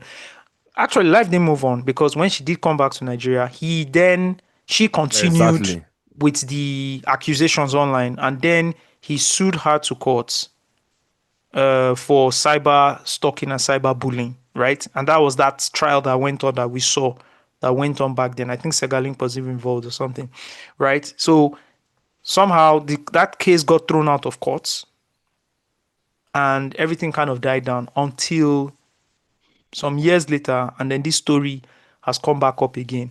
But now, Foundation of Investigative Journalism, platform which is known for meticulous reports, meticulous and detailed investigative reports, has then picked this article up and has told this article from the view and from the Bola Oyeson's point of view. That's also very important to note, right? It's almost like they prosed it in most of the places. They prosed the articles, like they were sitting with her, they got like all the story, and then they kind of prosed the article and all of that. And then it goes into the details again. Who do I believe? I don't know. The jury's out for me. I don't know. Right? Because if you read this article, it is so detailed, then you start to think, okay, something did happen. But then you hear a lot of rejoinders from social media, screenshots, other story angles that kind of debunk some of these things going on. To put it in, to summarize, right? She claims that they became a romantic affair online, virtually, and then they broke it off. But she did, eventually when she did go to the UK, she visited him, and that's when she was sexually assaulted. There are other versions of this story that say they had sexual relations multiple times, right? And there are text messages to people to prove these things. Like, there are multiple stories. And so FIG has picked on this story. And then a lot of people are calling it out to say, this is actually not what happened. So I don't know. I was not there. I don't know what happened. So it is very, very disingenuous to say that you don't know at this point. If the panel that the investigation is set up in the UK found this guy guilty, you wouldn't be saying you don't know. Would you say that? Who, me? Yes. You actually say, oh, he raped her because there's the evidence as a panel has investigated and found evidence. Listen, that's what I would say. That is what I would say. What will you say? I would say a panel found him guilty of rape. Exactly. So what does that mean? What does that mean? No. Listen, no credible panel. Remember, this get reported to the police. The police didn't see. She reported to the police at that night. She later reported to the police. So there's no rape kit. There's no rape, nothing. So the police could not establish enough case to prosecute him. Mm-hmm. His medical thing, they set up a panel to investigate him thoroughly. And she went for the license. She went for the guy. She went for the license. And they suspended the guy, carried out the investigation, and reinstated the guy. Yeah, after finding out that there was not sufficient evidence to prove that he was guilty, which means that he's innocent. Also, there's also the context. I think that's what FIJ is now trying to say, that they didn't find sufficient evidence, but he can still be guilty. But by not finding sufficient evidence now means he's innocent, because he's innocent to prove him guilty. Exactly, even guilty. The absence of proving somebody guilty, that means it's not innocent. The evidence. That's what I'm saying. What is Fisayo going on about? Oh, did not find. No, as long as somebody did, as long as somebody has, yeah. You hear what I said? The evidence of absence does not mean the absence of evidence doesn't mean does not mean the evidence of absence. That's what the Fisayo as FIJ is saying. Yes. Because you do not have the evidence does not mean that something allegedly did not happen. Okay, it's fine. I understand what you're saying. I understand, but since he has gone through several panels, since nobody has, so you are innocent until what? Proven guilty. It's simple. In the court of law, yes. If several investigations have happened and you've been cleared in all of them, then it beholds everybody to hold you as innocent. Even though they want to use one kind eye look you. Yeah, exactly. Number two. Shout out to OJ Simpson. Number two, FIJ said there are also other people who have accused him of. That is the interesting angle. There was even a lady who was 3 months pregnant. Yes, and that's exactly. But the accusation, who did he hear it from? It's from Bola Oyeson. Exactly. So you've not been able to meet to the guy in a way where you went and spoke to all the other people who he allegedly raped, so you are now got the detailed stories from those individuals. From those individuals. Do you have other reports from other individuals who accused him? Or you are saying it from somebody who accused him and said, oh, I know of another lady who was pregnant. That I received DMs from. 3. Also, then talk. This girl has also reportedly, allegedly, accused another ex too of same thing. So this there can be multiple instances. Or there can be multiple instances. But Yes. doesn't that sense But like sets a defense lawyer will say there's a pattern here and shows that this lady. My own is, as a Yes. media house, you don't have the right Yeah, true. Just to state kind the of facts and go. establish that somebody is something. No, But hey, Steve, we know that in this you Me don't Too, have the right, especially we know after it, building your platform to be this credible that I respect. Just look at them. Look at the community notes slapped all over the story, all over the article on Twitter. It does not. It's not. It doesn't. It's not a good representation of what the media house is. You've spent years building your company, building that media house to be reputable. This is not the hill you should die on now. You understand what I'm saying? It's not worth it. Also, you then send the guy 9 questions via email. For a story like this, especially where the guy has been vindicated in the past, by a panel in the UK, I would have expected them to jump on a call with his And lawyer have a and conversation. then tell me your own side of it. We want to publish this article. This is what wants to go down. Tell me your own events of the story. Then take his events of the story and include it in the prose Thank you. of the story to say, oh, the lady This said is the XYZ. The At guy said timeline this is what the happened. guy said this so. You took a Because side. ultimately, you are meant to then put everything out and let the public do what? Make the decision themselves. Make their conclusion from themselves to say, oh, Thank okay. you. I think And that was just my also, issue. Like, if I was on the editorial board or we're sitting, I'm like, this shouldn't be the angle to come it's too from. one-sided. Yeah, And also, for someone like, sorry, Steve, for someone like Fisayo, who's like so thorough and meticulous, this guy goes undercover. He has gone undercover in different situations, in a psychiatric hospital, oil bunking, prison. For you to go through all that fire, and then you see an article like a story like this. Story. Yeah, this is not a story. You should have. I'm not saying don't do the story. I'm just saying that goodwill. This is you should have been more meticulous in putting this out. There was no rush to put this out because right now it looks like a hit piece. What happened was he was so. I think they were so disgusted with the police bullying, the bullying from the doctor towards the girl, and that's a different story entirely. But it's a different story entirely. That's what the story should have centered on. That's what the story should have focused on. In fact, if the story is centered on that, then it shows how our criminal justice system is lax. Do you understand? Exactly. And the alleged coercive behavior. And number two, if FIG is who I think they are, I don't think this is the end of the story. I think they will. They have a bomb. Yeah, they have a bomb coming. That's what I expect. That's something in the chamber. If it doesn't come, I'll be so disappointed.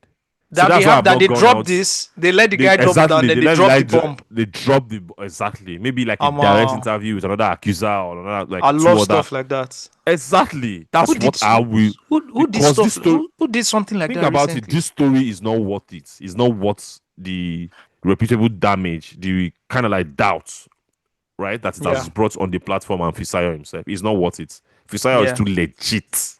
Yeah, he has done a lot of good for journalism. Too much to be in this conversation. And then Professor X and Magneto were now going back and forth on Twitter. And I'm like, what's going on? Who's X and Magneto? Fisayo Shorumbo and David Ondain. David Ondain. Oh, that's the perfect analogy for two of them. The same cause, but like, bro, radical. Yeah, different. Also, that the back and forth didn't make sense. I'm also looking what because you are trolling him that is not in Nigeria, but in his private message you are telling him not to come to Nigeria. Like everything is just it's not needed at all. It's not even. They were friends, so I'm trying to also understand how it got to the point where they are going back and forth on social media. Something must have happened. Yeah. There's something going on that we are not aware of. Anyways, I wish everybody the best like we do on this platform. Wish everybody the best. And yeah, it's crazy, man. Bro, did you read all 3 parts? It's crazy. I read it though.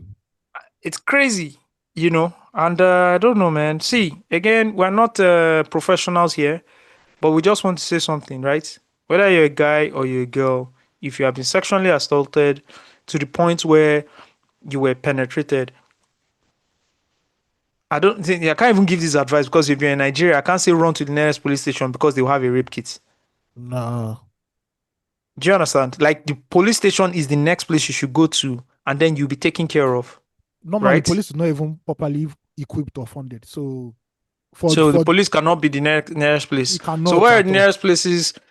Okay, we'll put it in the show notes for people who are sexual assaulted and who need help, urgent help. Yeah. We'll put it in the show notes for you guys, and we'll talk about it next week as well. Maybe we should even bring somebody on the platform. Steve or Ayo, do you know anybody? We should bring someone on the Uh, platform to talk about You're this. asking us, didn't we interview somebody before? I mean, that's a Please. long time ago, man. Come on, man. Yeah, Can okay. bring But okay, someone she hasn't else. even left Yeah. that position. Yeah, that's true. We'll look Exactly. for Can somebody. bring Yeah, someone that's else, true. and everything. And it's just sad. I was talking to someone recently, right, who was in this whole advocacy against sexual abuse. And the Yeah. person was explaining to me how difficult it was to raise funds. And that corporates, right, when they carry out their CSR, corporate social CSR. Yeah. responsibility, they don't want to associate with platforms like that because they just Mm, find it's not cool enough and they don't want to, such a it's a touchy hot subject. topic. Yeah, it's a Yeah. hot topic. So they will go and fund every other thing, Under the sun. right? But they will not partner or fund foundations, organizations that look after the well-being of people who have been sexually abused. Man, you see this culture of sexual abuse in Nigeria is very, very big. It's everywhere. It's sad to see that corporates are not willing to do something noteworthy that will help us positively. It's sad at the end of the day, man. Yeah, So it's, all the people it's who are frontline workers, shout out to you because it's not the easiest thing to do. It's not the easiest job. no, it's not. It's not. Anyways, there's something OO said, right, which was very important. If you get a shout out to OO Moye, he said, "Here's the fact of the Nigerian journalism media of today. Sahara Reporters, Premium Times, FIJ, and Gazette run the same business model as their predecessors. See This Day and Channels TV as mature examples. Be credible enough most of the time and use that credibility to run agenda some of the time. Sometimes blackmail, sometimes financial, sometimes political. The honest dishonest ratio is 50-50. It's from 50-50 to 90-10. I used to think Fisayo was closer to 90-10, but alas, there is definitely a high bar to relitigate a reputation destroying article such as this, and it is clear this doesn't pass the bar. Fisayo certainly knows this, and this is a stain on what he's done over the years. Of course, it's okay to spill open stories that have been concluded by the courts, but it has to be with much higher level of scrutiny. The error of our fave online doc is not getting ahead of the story and making public demands. You must interview me and see my evidence. The DMing thing was a mistake. You cannot fight gentlemanly with an entity that is set out to destroy you. Then he calls the Mazi guy. I think it's the Mazi guy that he works for FIG as well. I think something is off here, right? I also don't think Fisaya is doing any blackmail or whatever, Yeah. OO might be insinuating here with FIG. However, I do think I'll be very shocked if this passed without the level of scrutiny and they thought they could publish this. I want to give Fisaya the benefit of doubt as what the editor-in-chief, right, Yeah. of the platform, that the founder and editor-in-chief of the platform, that he didn't see this story.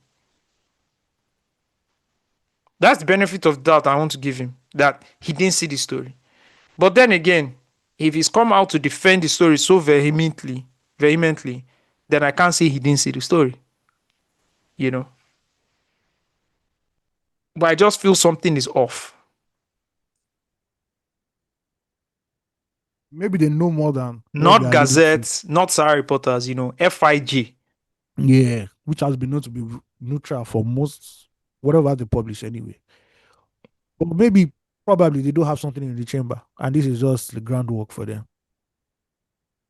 Omo, I think they've returned that woman's money. Remember this story, this Our Pass microfinance bank that held a lady's money for a lady's 22.2 million naira for 9 months. Yeah.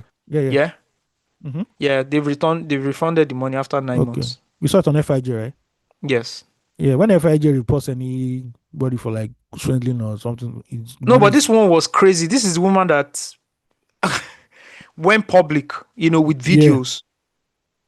I'm just yeah, like, I know how what do she. you put 23 million naira in someone's bank and the person doesn't want to refund it to you? Oh, more That's now Ogun, I go scary. call for you. I go call Ogun for you. So they returned 22.24. The actual money is 23 million, but they returned 22, leaving a balance of 1.5. Yeah, what try now? Oh, What is what try now? 1.5 million, no be small money now. I know now, but You pay me my whole money now. After maybe they won't pay. promising after promising the person that there was going to be yield on the interest on the money, no interest, no nothing. No, well, shouldn't there even be a red flag on that financial institution by now? I'm Well, telling you. like, shouldn't authorities have start investigating? Because if that woman might not be the only person. Oh man, wow. May we not put our money in places where we can't withdraw it to. You Mhm. say if you carry 23 million, go put for microfinance bank, they name our pass. All right, man, we're just going to go straight to music. Let's do music and then No, bounce. no, no. What do we It's have in hot. music? What do you have in music? You're still on Yeah. mute. You're not on mute, Steve. I'm going to mute you myself. Thank you. What do we have in music, Ion? Not too much. I just put some stuff there that we can just breeze through. Unless you've Okay. listened to all of J Electronica's albums that he decided to drop with I'm no on the third fanfare. one. I'm on the third one. You are so loyal to that guy. I appreciate it. J Electricity, PBS Mysteries. You can't do ish to me. Alhamdulillah. It's strictly about faith that has got us this far. Of course, man. He dropped a couple of albums and an EP, and also dropped. Let me go to his Wikipedia page so I can get everything for you guys. But if you're a big fan of J Electronica, as I am, J Electricity, yes. Let me look at yeah. So he dropped Act 2, The Patents of Nobility, The Turn. And then he dropped a written testimony, Leaflets, in 2025, right? He also dropped an EP, a written testimony, Power at the Rate of My Dreams. He dropped that as well. And he dropped, what else did he drop? He dropped just one single that is 15 minutes long. It's a conversation.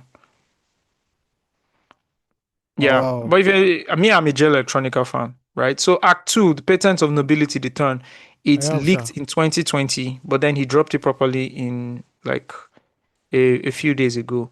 So everything is all over the place, but like a lot of music from J Electronica. I'm just happy because I'm a big J Electronica fan. We're probably going to leave the podcast today with a J Electronica record as well.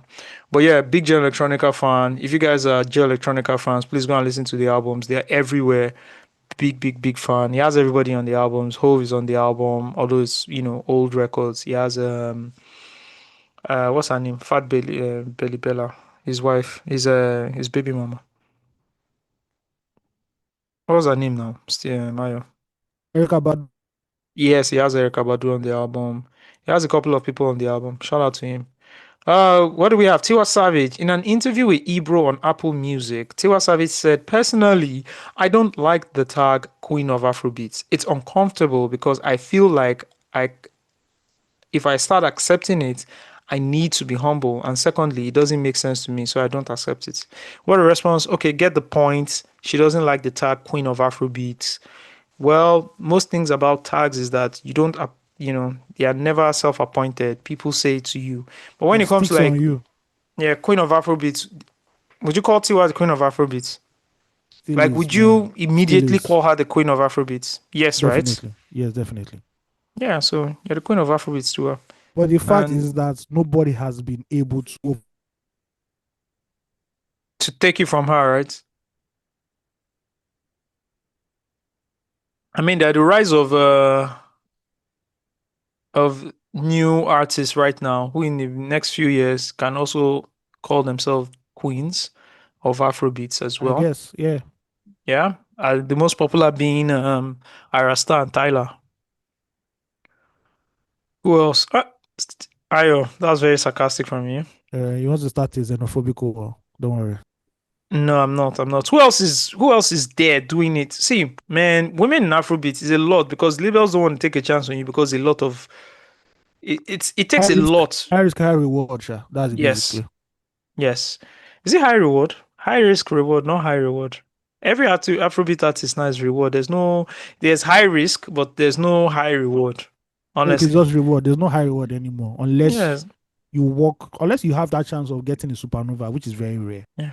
The next few years for Afrobeats generally are going to be very interesting, right? All the labels are leaving next year, so there's no money again. So I'm happy about it because people can now start Who doing told you they are music. leaving?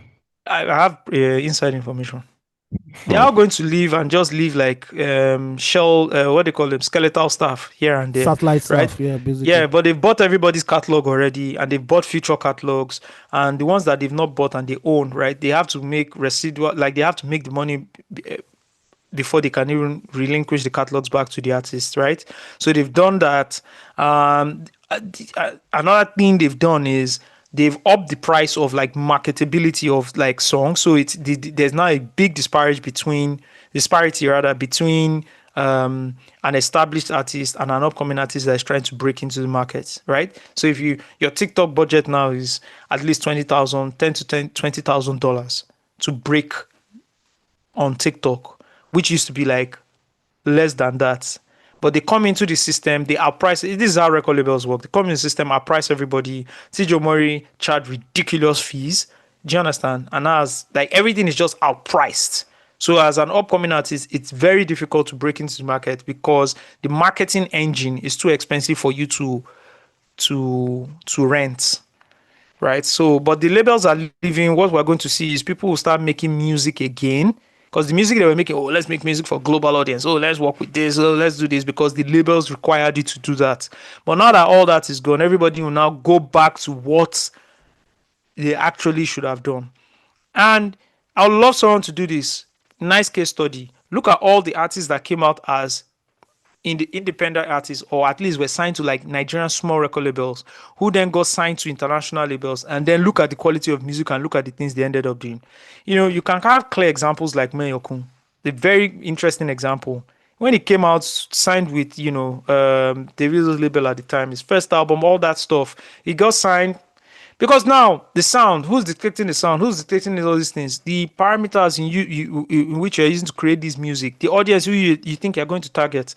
I want a fresh set of people who don't give a fuck about all of this nonsense and are just creating really good music, Afrobeat music or Nigerian pop music, whatever you want to define it as, and then let's start again. So with the labels leaving, because again, Nigerians can't afford Nigerian music. They can't afford to pay for tickets. We've talked about this already, right? Subscription for Apple Music in Nigeria is less than $1. It's less than $1. If you calculate it, right? It's less than $1. So how much is being made? What's the point? Nigeria's got poorer in the last few years and can't, entertainment is now a luxury. It's not even a need to. Maslow hierarchy, we're at the bottom of the pyramid, guys. That's where we are. Don't forget. Music is, I'm sorry, it's It's a luxury, flex. So that's my rant on Afrobeats. Asake is finally making a return to Nigeria. Earlier in the week, Asake announced that he will be performing in 3 cities, Lagos, Nairobi, and an undisclosed city in Ivory Coast in December. After a lengthy absence, Asake will perform in Lagos on December 24. Do you think Asake's stock has dropped since he moved to the United States? Asake has also been teasing his 4th studio album, Money. Are you hyped for it or not? Yes, I'm hyped for it. Do you think Asake's stock has dropped? Absolutely not. Your popular Afrobeat artists don't live in Nigeria. Do you understand? Maybe from a branding perspective, you've always seen him in Yankee, some of the videos he did and all of that. But like your big Afrobeat artists, they all have houses. They don't live in Nigeria. And they make music for Nigerians. So why is Asake's own a bit different? That's my own question. Except that he's done a bit of rebranding and then it looks very foreign. It looks very out of Nigeria. But beyond that, if he just does another set of rebranding again and really localizes himself, I think he's back on the market and, it is what it is. Ayo, what do you think? Ashake's Steve, yeah. Asake's branding, what he represents, I think he has to always have a local feel to it. So Yeah. Asake always having that like in Hollywood, like giving us Hollywood photos, hanging out with Hollywood people, is always going to look off brand to us. I don't know how to put it, you know. So if he's back home making the records, I think people will relate more to it. That's just how I see it. It's just a perception thing. That's just how I see it. And I think it's quite different from the Wiz and maybe even David or even Burna Boy because they are not perceived as that kind of artist, you know? Okay, and we don't see clips of him in Nigeria driving a very expensive car that he can't drive in in the city. We don't see any of that, Okay, I get it. Why Steve? Why are you laughing, Steve? Why are you laughing? The people we've made popular in this country, bro, we make the most ridiculous people popular. It's and they become popular, right? And people don't understand that your popularity and fame is very influential, right? They don't understand it. So what do? They add to the madness. It's almost like they signed a contract to add to the madness, to the frivolities, right? For them to exist. I'm going off tangents, but it's okay. I want to give a quick shout out. Any other money thing? Album that dropped. Yes, we played The Matter from Big Bear Kuti and Vector in the intro of this album podcast. I want to give a shout out to Vector and, of course, Sheun Kuti. A big shout out to them for the album they recently dropped. I believe the album is called. What's the album called, Ayo? Everybody Did It Matter. Oh, this thing has escaped my mind though. Wait, what's the name of the It's album called again? Big Bird and the Viper. It's an EP, Yeah. right? It's an EP called Big Bird and the Viper. Brilliant body of work, in my opinion. I enjoyed it. Very, very much, right? 6 songs. This is what, for in a long time, right? I've not enjoyed Vector's rapping for a long time. More recently, yes, I have, right? But I think Vector is, on this project, he's floating. I enjoyed him on this project. And I think I figured out why. I think Vector needs a bunch of A&Rs that really understand him and put him in a space where he shows his strengths all the time. And I think that's what Sheun Kuti did with this project. He kind of created canvas and the topics, right, and the themes, and then Vector comes in there and just delivers accordingly. So on this project, you're not hearing anything beyond what should be delivered. I also think where they are, like Vector is, his state of mind. He did an interview with the Honest Bunch recently. You guys should check it out as well. I think where his state of mind is the kind of things he wants to talk about. And I think Sheun creates that environment because I also think they're very good friends.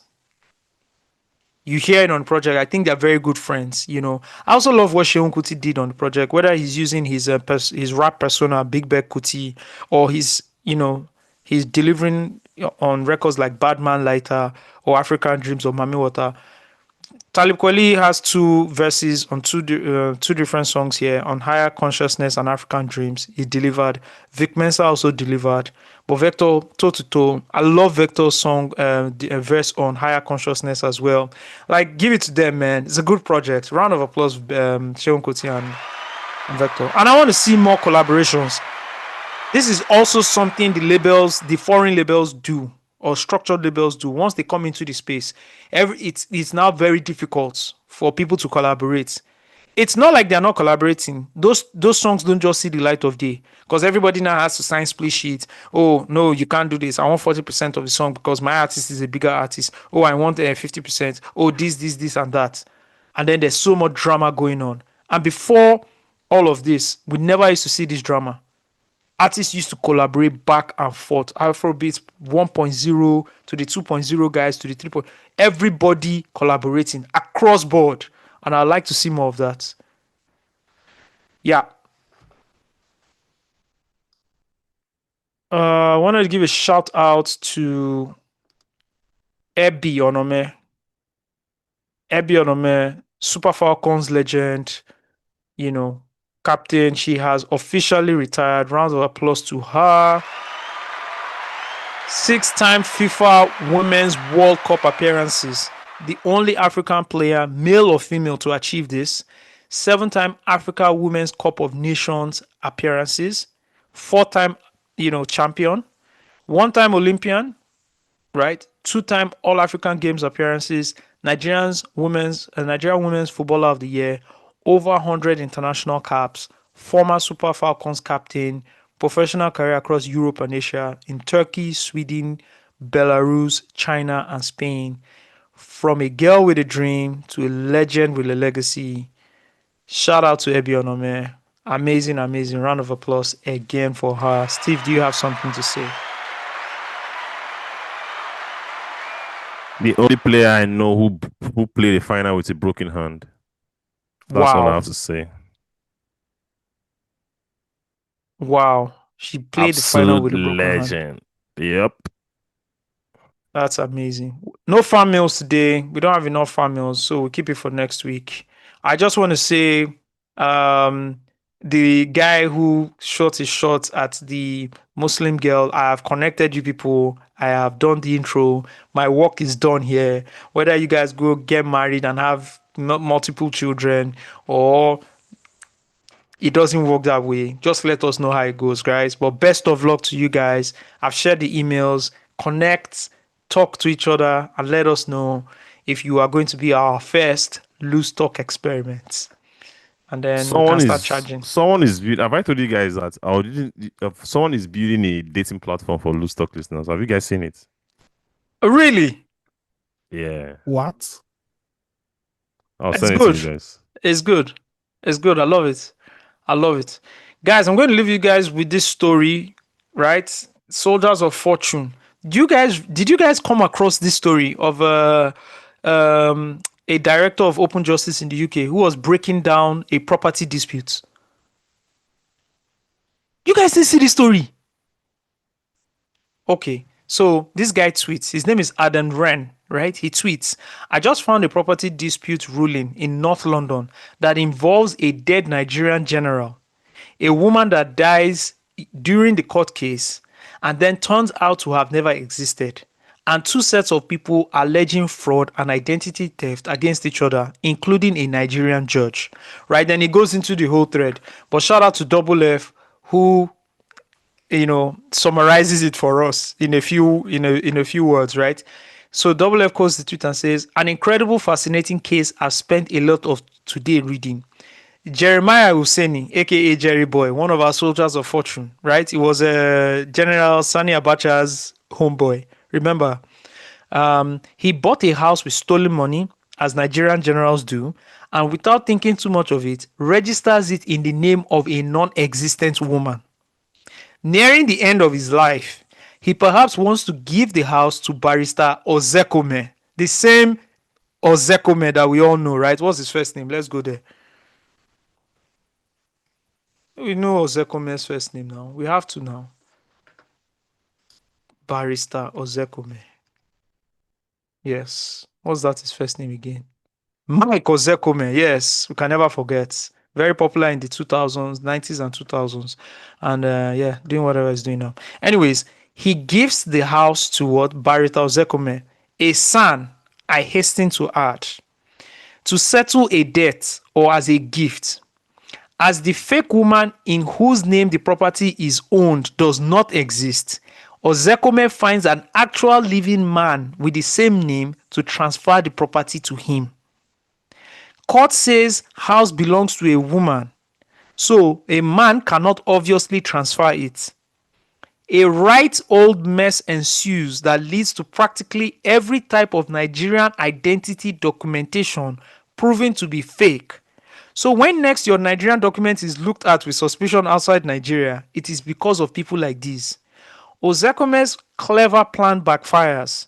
Court says property belongs to non-existent woman, and since non-existent woman is non-existent, She cannot transfer property because Nemo Dact. Jerry Boy is now dead. Property is stuck. As I've always said, the behavior of the Nigerian elite is truly something to behold. Oh my goodness. There's a funny lawyer? There's a funny part in the documentation, right? So Title 60, it says he accepted that he had not produced a single photograph of him together with the applicant, General Hussaini, the respondent, or even his alleged nephew, Mr. Damola.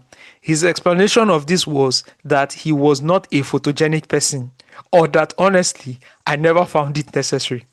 Nor did he have any pictures of the alleged opening of the mini estate in Abuja. When asked whether there were any photographs of alleged funeral rites and burial ceremony of his late cousin, his answer was that there had been an official photographer who took pictures, but he was killed by a bandit 2 days later after the burial. See, I'm tired. I am what? I am tired.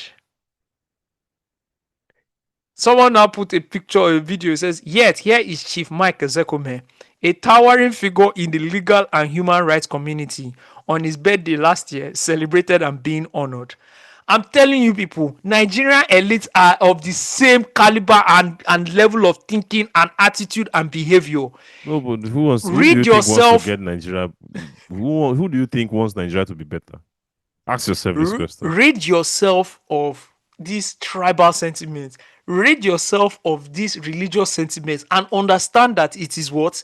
It is the political elite class versus you. Once you start thinking like that, things become clearer.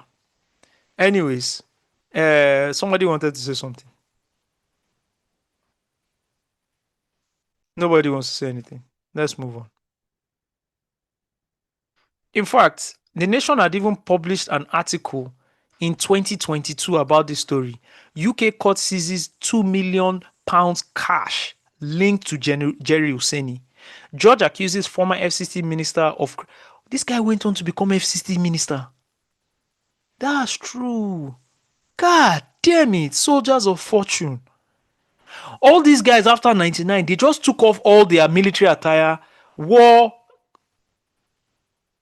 civilian clothes, and just reintegrated themselves back into power again and continued what they were doing. Judge accuses FCT former minister of creating 4 accounts to conceal proceeds of corruption. Hussaini says some paid into accounts were gifts from friends, relatives, well-wishers on festive occasions. They seized £2 million cash. Cash! £2 million. This person's granddaughter will now come and set up something. Steve will now say, I'm working hard, eh?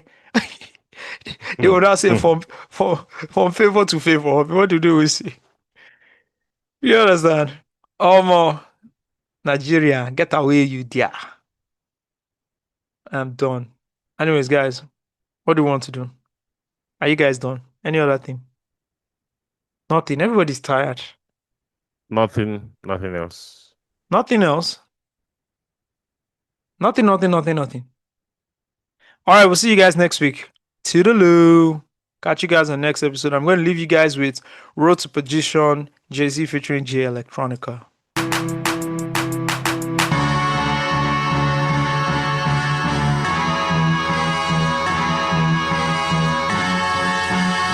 And they say if we'll only avoid any direct confrontation with the enemy, he'll forget his evil ways and learn to love us.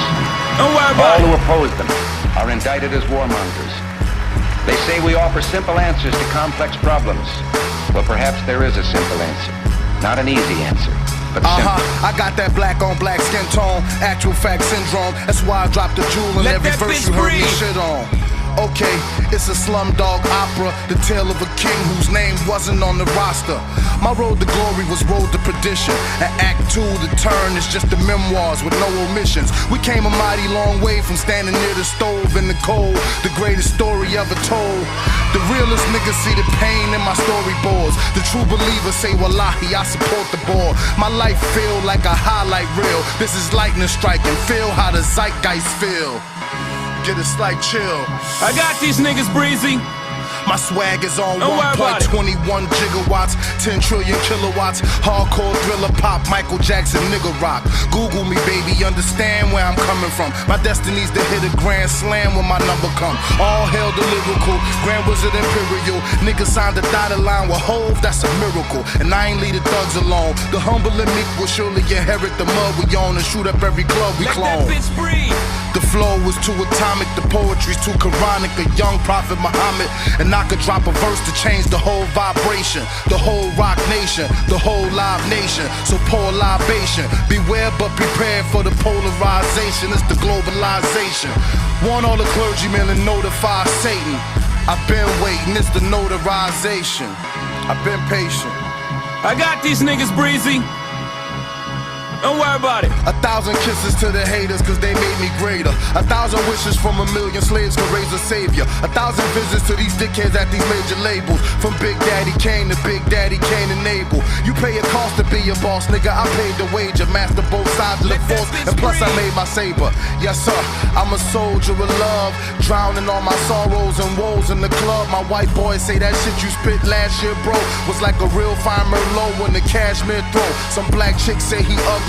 White women, they love me. My Asians and my mommies don't put nothing above me. I call it as it happened, the art of quality rapping. One autobiographical chapter could start up the rapture. And even though I walk in the narrow valley of death, all I see is green pastures, bitches screaming from the rafters. I got these niggas, Breezy. You are now listening Don't to worry Loose about Talk. it.